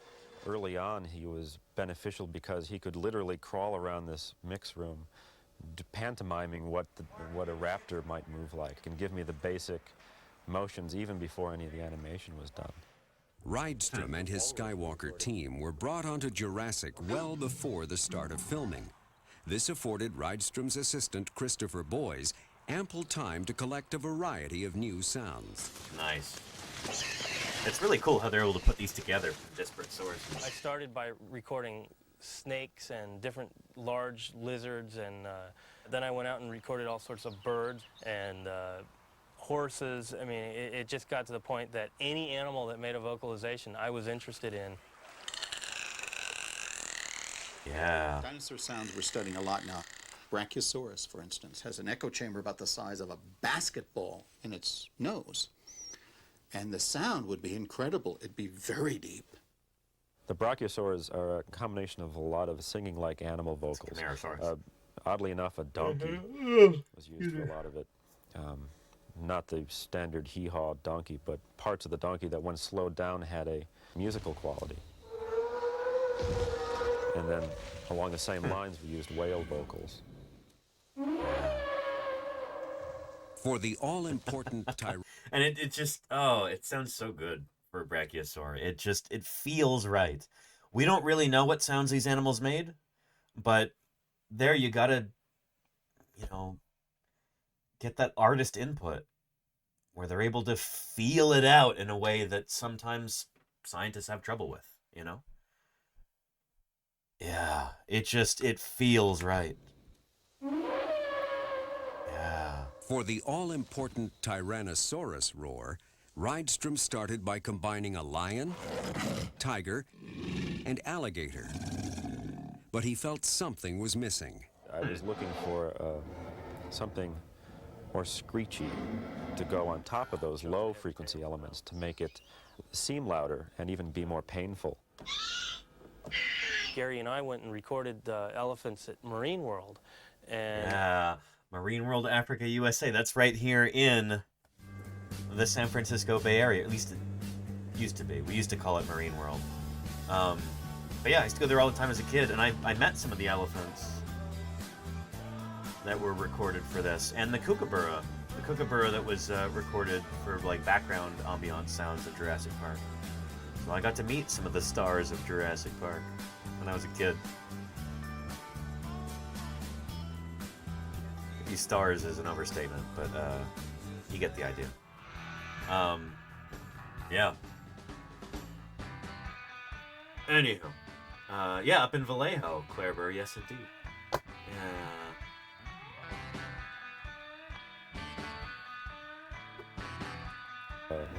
Something. Combining a lion, tiger, and alligator. But he felt something was missing. I think they're talking about the dromaeosaurs here. Something more screechy to go on top of those low-frequency elements to make it seem louder and even be more painful. Gary and I went and recorded elephants at Marine World, and this one baby elephant towards the end made this one trumpet. And every time the T-Rex roars, it's a lion, tiger, alligator mixed with this one-time only baby elephant, which to me is the essence of the T-Rex roar. Yeah. Jurassic Park sound designers and visual effects artists, their job was much the same as the paleontologists, to speculate on what these magnificent animals, extinct for more than 65 million years, might have been like. It was a fascinating thing because being animators, it's very much like being an actor. You become the character, so you have to sort of get your head into the head of the dinosaur. And you work a lot with things like, do we work in packs? Do we travel alone? Are we predators? Are we prey? Those sorts of things are a big part of how we actually design the creatures. Jurassic Park will definitely be the inspiration for future generations, just as King Kong was for some. I mean, pictures of dinosaurs can do a lot for you, but when they're moving around doing something, we can all go back to movies that got us thinking about dinosaurs.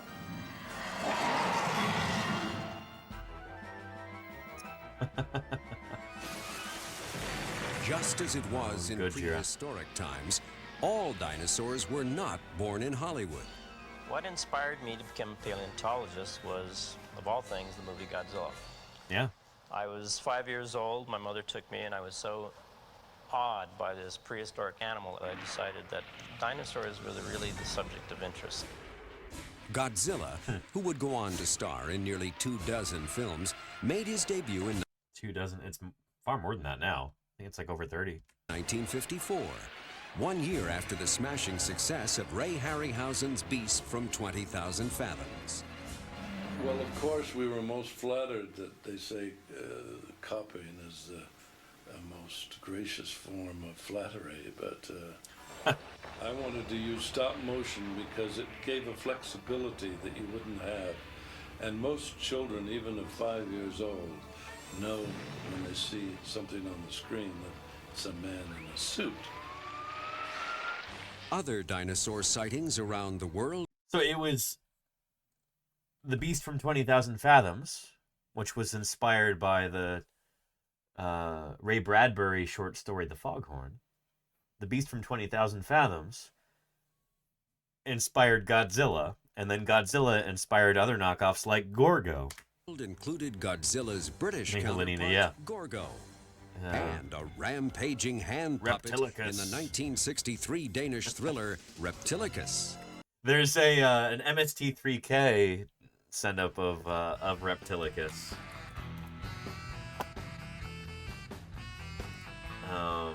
So we can find you a clip.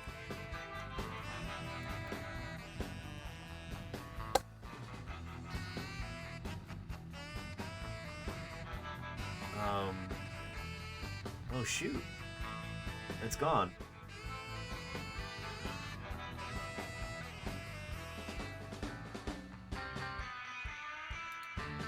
Is this the same one?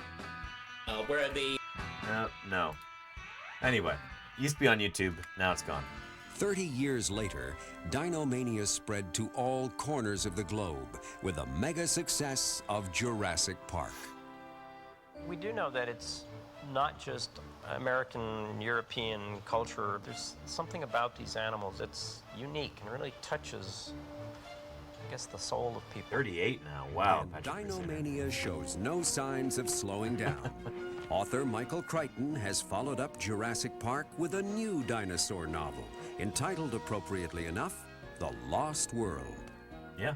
Visitors to Canada's Royal Ontario Museum can observe computer-generated dinosaurs. And Universal Studios Hollywood has built its biggest attraction ever, Jurassic Park The Ride. Here, visitors come face to face with the stars of Jurassic Park. From placid herbivores to the deadly Dilophosaurus, and of course, the T-Rex himself. Dinosaurs are nature's special effects. They're the only real monsters we know about. And for us to visit this wonderful world, we have to take... I don't know if that's the only real monster. I mean, what about marine reptiles from the Mesozoic? What about Dinocephalians from the Permian? What about, the big Rawasuchians from the Triassic period? Like, none of those are dinosaurs. Think about the big Cenozoic mammals, too. Things that lived very recently, like giant ground sloths. Do those not count? If we're using the term monster to describe dinosaurs, then why not use it to describe those wonderful critters as well? I don't know. Bucker's really good at coming up with sound bites like this. Sometimes they don't always totally make sense. Yeah. Monsters we know about. They're the only real monsters we know about. Or giant pterosaurs. And for us to visit this wonderful world, we have to take a journey. Not across thousands of miles, but across millions of years. A trip of the imagination, and that's very exciting. That journey began a century and a half ago with the marriage of art and science at Crystal Palace Park. All back, took okay. off with the advent of film, Gertie from the a simple dinosaur. line drawing to the masterful dinosaur performances of Willis O'Brien and Ray Harryhausen, to the near perfection of Jurassic Park. And the journey isn't over yet. Man, forget all this digital stuff. I want to get back to the real thing. Let's get into genetic engineering. There's lots of stuff to come, and you can't even imagine what it's going to be in 100 years. I did get kind of cured from dinosaurs on Jurassic Park, but if the right project comes along, you know, that's More the Douglas thing that you're Henderson looking work. for is, you know, something to sink your teeth into. That's, you know, so compelling. You just start, you know, salivating and thinking, that should be neat. The word extinction has no place in the realm of movie magic. As paleontological knowledge and special effects artistry continue to advance, audiences can be assured that these prehistoric wonders will continue to roam the earth. And that Dinomania will live forever. Well, that was lovely. And there's a few little snippets in there. I should go over that and record some of those timestamps for future discussions on this channel. But yeah, good stuff. Good stuff indeed.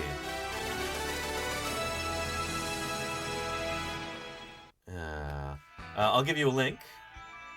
That was Movie Magic Presents Dinomania from 1996.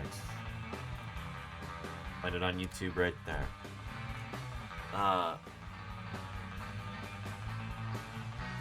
Good stuff. Good stuff. And Mama Bonbon. Are just a few of the questions surrounding these fantastic animals. Thank you for the 38 months of support. I appreciate that, Mama Bonbon. I really do. Thank you, thank you. Good stuff. Good stuff. I'm actually going to be wrapping up the stream before too long here. Balint from Science Streams is going to be taking the train over from San Francisco pretty soon, I hear. And I actually need to check my phone about that. So we'll probably go for about another half hour, and then I'll wrap things up.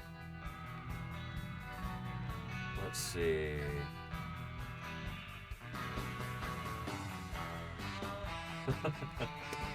Anyway, yeah.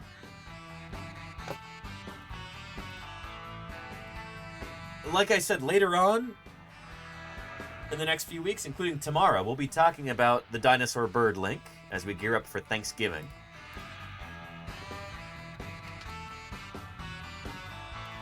And, we'll be talking all about this. This infographic that I put together a couple years ago. If I've got time, and this is no guarantee that I'll have time, but we might actually be assembling a real bird skeleton. I wasn't able to get hold of a turkey, you know, set of turkey bones, but I do have a set of chicken bones. The entire skeleton, from pre-max to Pyga style. And this might be the year that we finally assemble that live on stream and talk about all of the skeletal anatomy and all of the different features that these critters inherited from their dinosaur ancestors. Dinosaurs not dissimilar to, like, Velociraptor here. Yeah. You'd love that, Darth Jacoby? We'll see. We'll see if we've got time. I've got a bunch of other stuff going on right now.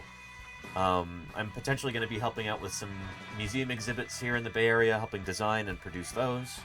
Maybe doing some, like, dinosaur live events later on. I'm kind of waiting to hear back about some of this stuff. And that might be kicking off in the next couple weeks. So we might not have time to do the bird skeleton, but we'll see. We'll see. This is something that I've been looking forward to for a long time. So we'll see if we've got time this year. November usually turns out to be really busy for me for whatever reason. Whether it's SVP, whether it's various stuff around Thanksgiving, whether it's various museum things, research, whatever. And so I've had this set of chicken bones lying around for years now.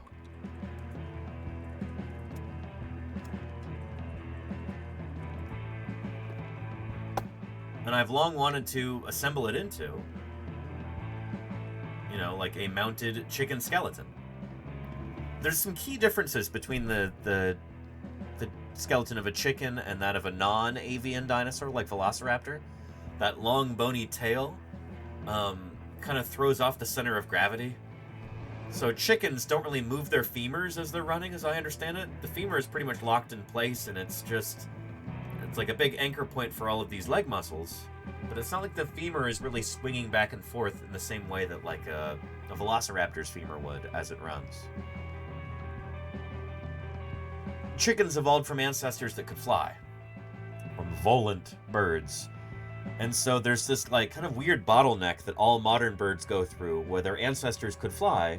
And so all of the crazy adaptations that you have to pull together for flight,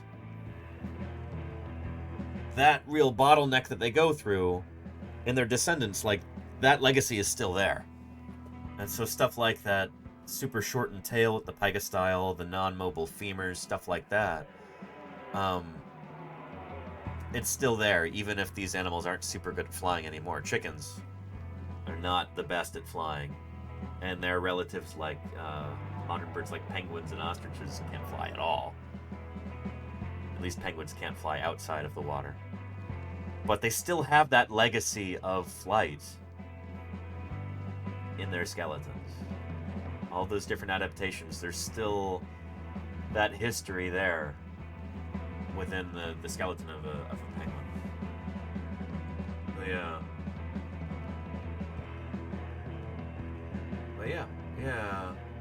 And Suavorius says, how do you reassemble bones? Do you just pop them back next to each other?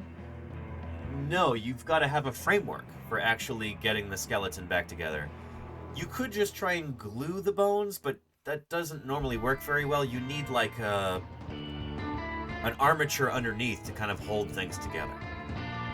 And so we'll be talking about that. If you're talking about like a dinosaur skeleton,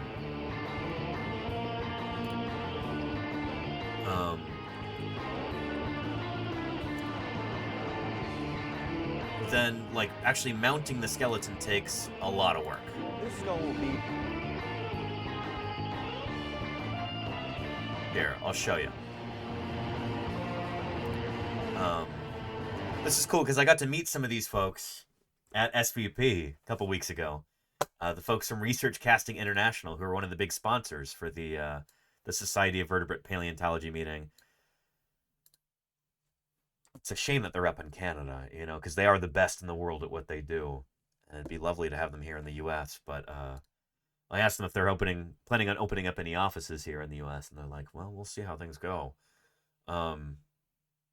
Especially with potential tariffs and stuff like that after the election.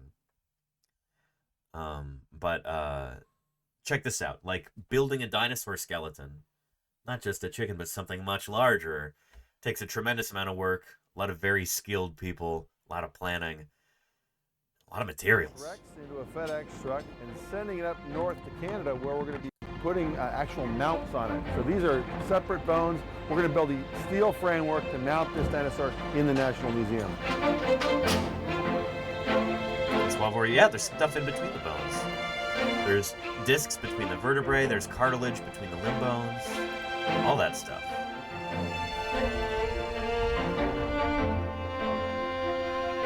We build dinosaurs.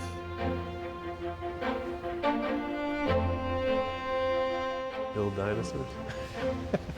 Yeah. And you just stops them dead in their tracks. What do you mean, build dinosaurs?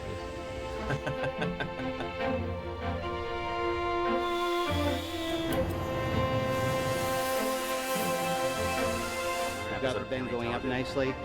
I don't know. We were basically raising the tail 5 inches, so we bent the structural steel, and the reason why we did that was to keep it out of the reach of the public. Yep, you don't want people grabbing on it. It takes a lot of work to put a dinosaur like this up. We have steel workers, we have blacksmiths, we have a lot of sculptors. You know, we have artists, like a lot have an art background. So the night before SVP started, I ran into Pete at the hotel bar, and I introduced myself, and I don't know, I think he was really tired after traveling. He's like, oh, okay, that's nice to meet you.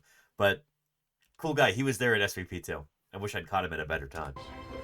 You know, we have artists, like a lot have an art background.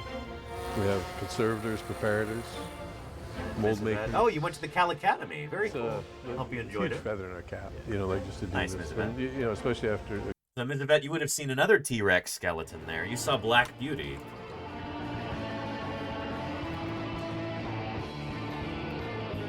Yeah. This specimen doesn't look like this at the Cal Academy, but that's the original mount, I think in Drumheller, Alberta. What's this at the ROM? Yeah. But there's a...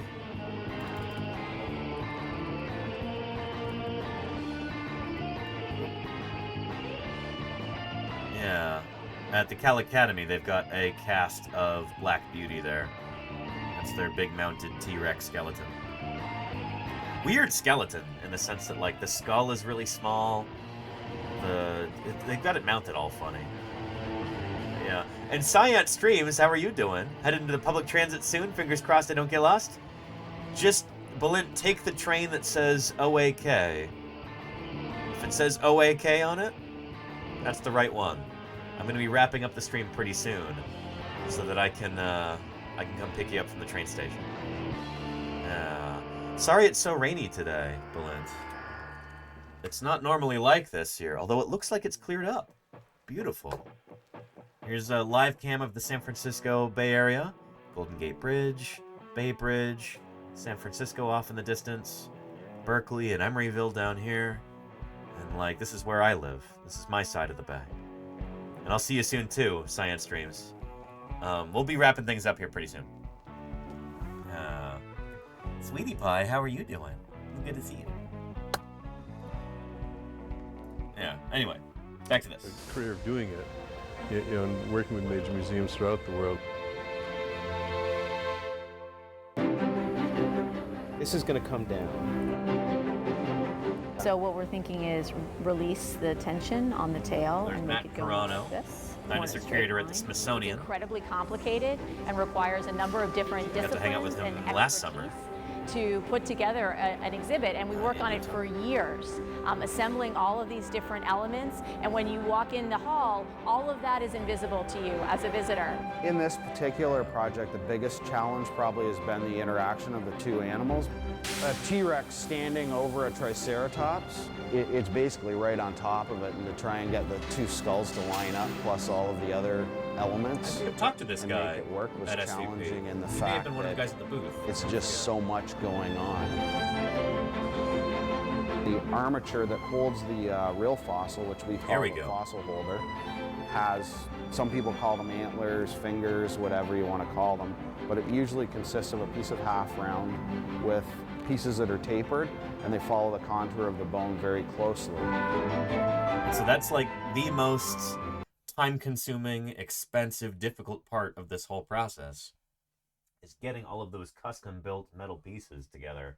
They're all bespoke, completely custom to hold those individual bones in place. They've got to hold them firmly in place, but also have the bones removable from them. So it's like a really fine line that you've got to walk there. It takes some real craftsmanship there, you know? Super cool. Super, super cool. Yeah. It's got a Oh, by the way, this is how you tell the difference between real dinosaur fossils in a museum and casts or replicas or even sculpts. Is the real fossil bones have got these fossil holders around them, holding them in place. You don't want to drill holes through fossil bone that's tens of millions of years old.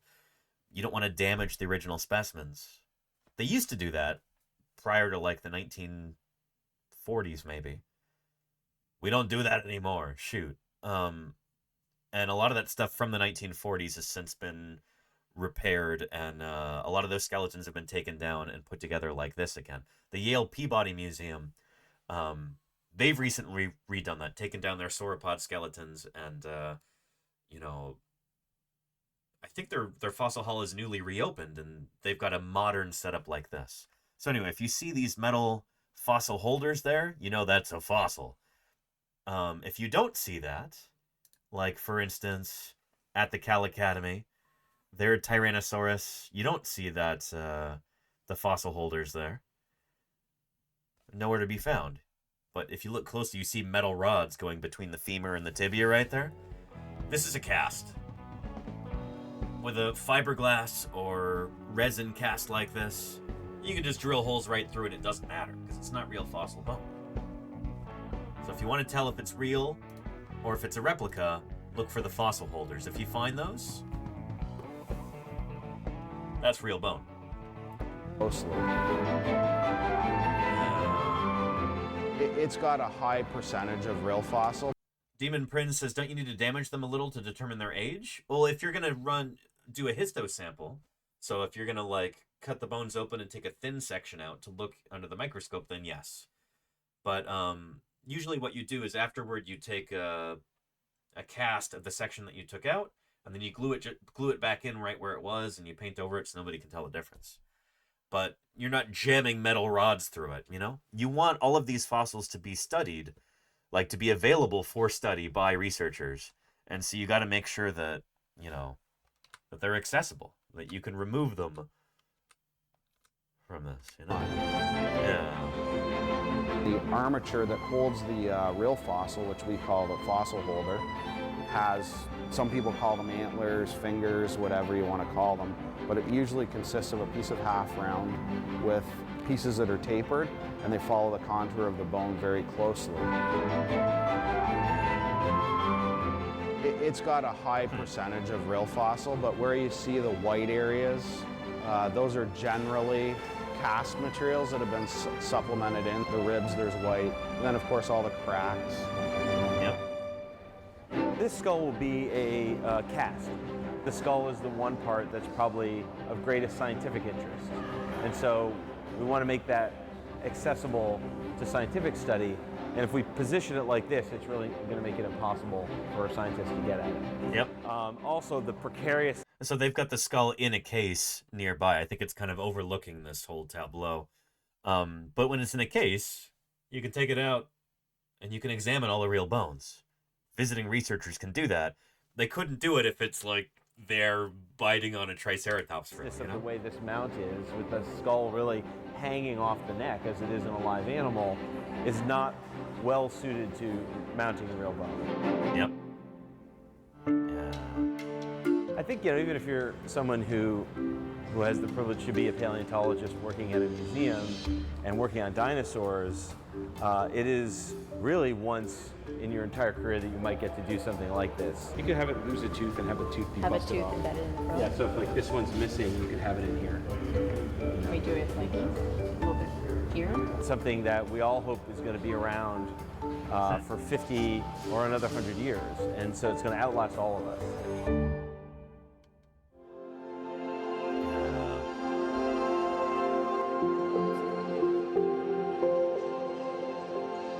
I haven't been here yet since they remodeled it. They reopened, I think, in 2019. I haven't been there yet.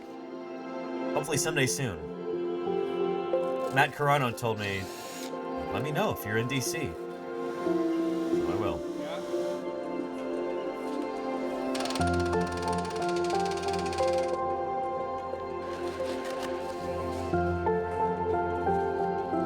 It's just too heavy to really manhandle.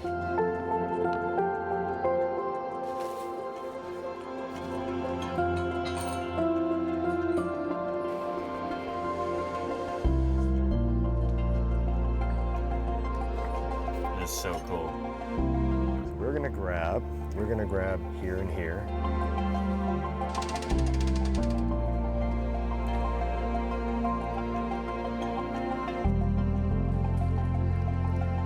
Some assembly required. There you go, Pimcat. Yeah, there's always assembly required with dinosaurs.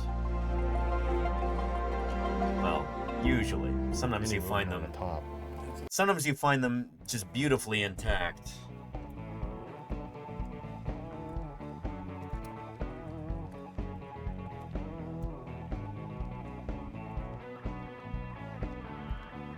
You know, sometimes they're just, excuse me, they're just like this, you know?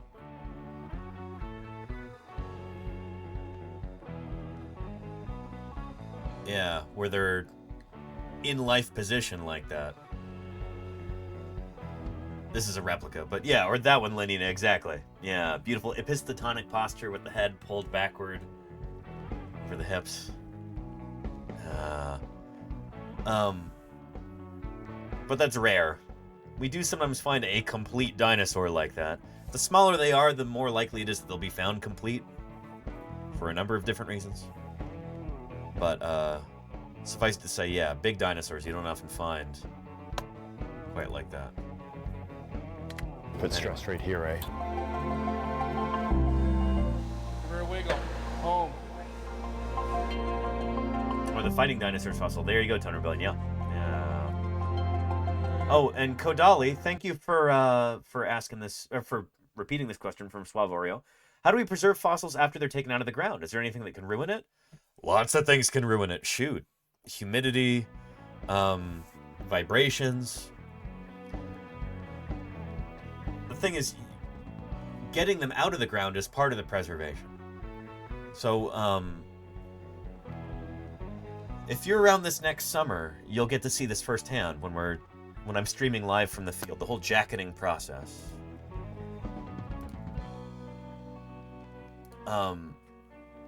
But when we're taking a dinosaur fossil out of the ground in the first place,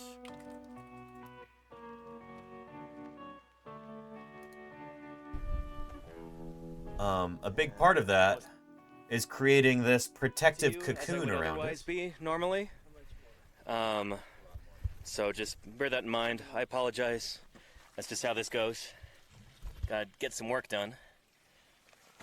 So here is part of our ceratopsian dinosaur. There's a bone under this. We've coated it with damp paper towels to act as a layer of separator, and we build this plaster and burlap cocoon around it. If you were to just try and pluck this thing out of the ground, it would crumble into a million pieces, and it would be scientifically worthless. You know, like, you'd destroy it. So we have to take it out encased in a protective cocoon of plaster and burlap, what we call a field jacket. Here we go. You guys want to see Danny getting involved, get Oh his yeah. hands dirty. For certain. Maybe unbutton the shirt a little bit. It's already unbuttoned plenty. Can we get something I can put over the encoder so it doesn't get too much direct sun? Anyway, let me,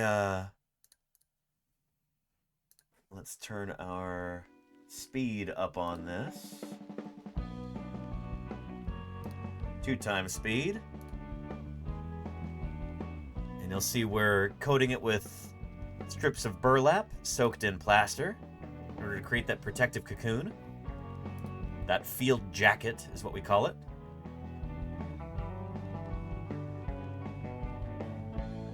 And then we dig around it, and underneath, we flip it, we carve away a little bit of the rock, and then we do the same thing to the underside. We make a full-on field jacket. Then when we bring that back to the laboratory, you saw it open, and you start removing some of the rock in the lab. I don't have footage of that, because we haven't really done any lab streams yet. But,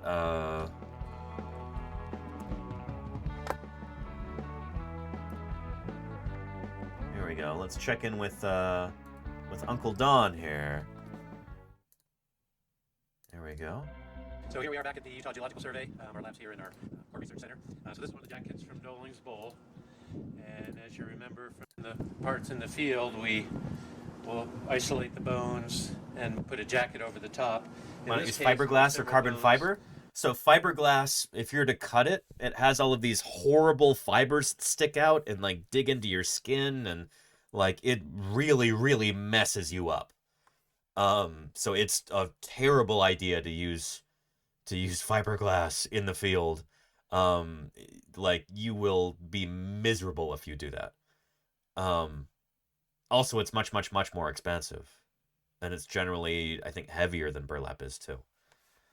Fiberglass is very unpleasant. Yeah, it could be deadly potentially if you like really mess up. Like you could die. Fiberglass is not an easy material to work with. Burlap is readily available, dirt cheap. Sometimes we can get it absolutely for free, and it's just very forgiving to work with.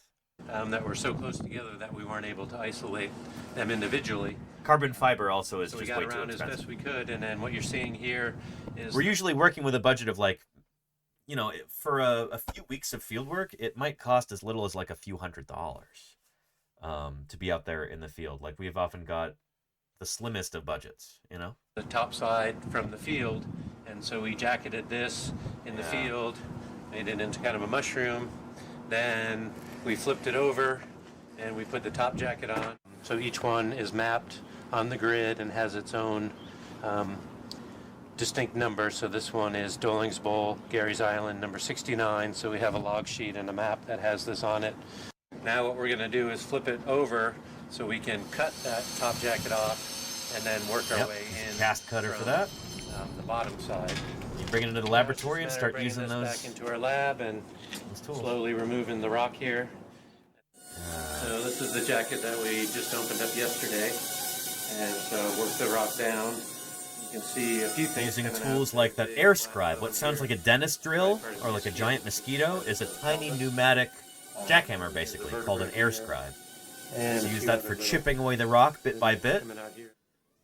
And as you're doing that, you're using glue on the fossil too to help consolidate it. Polyvinyl acetate glue, PVA glue.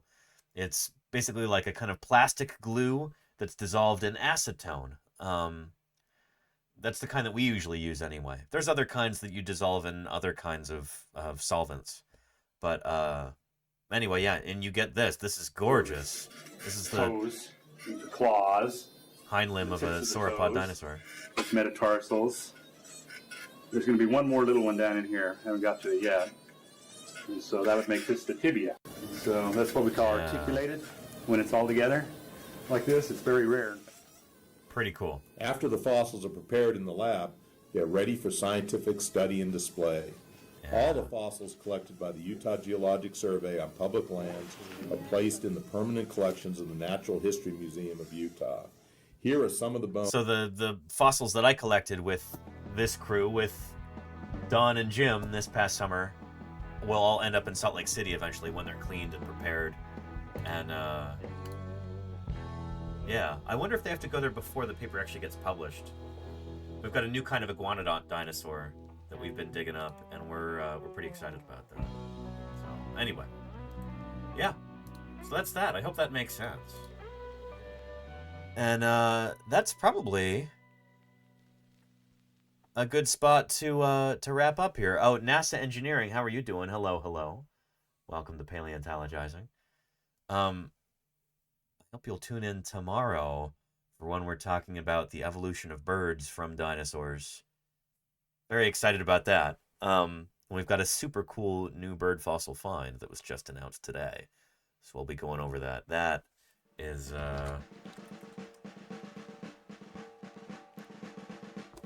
yeah. This is what we're kind of framing tomorrow's stream around. Yeah. Remarkably well-preserved bird there. Just absolutely exquisite. So this is what we're looking forward to tomorrow. There's some videos to go with this. I don't know if there's a paper published yet, but if there is, I'll get a hold of it. But holy cow, remarkably well-preserved bird skull. With this lovely brain cavity in there, we can tell the size and shape, dimensions of the brain. And we can learn a lot about the evolution of bird brains from their dinosaur ancestors. So Thursday Birds Day is tomorrow. But I gotta wrap things up here because Balint is going to be arriving on the train pretty soon, and I want to be there at the station to pick him up. Balint from Science Streams is visiting here this evening. He's going to be having dinner with me and Lordy and Ios. Lordy's making a special like seafood soup called Chiappino for him. It's kind of a classic San Francisco dish.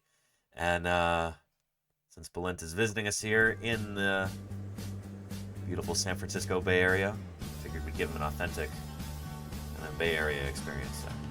So anyway, let's go ahead and wrap things up here, shall we? Pardon, Archaeopteryx here under our credits in honor of Thursday Birds Day tomorrow. And let's see whom we can raid into. Who else is doing some science right now? Oh, Rhacodactylus is doing some science right now. Well. let's go right into Rhacodactylus. Yeah.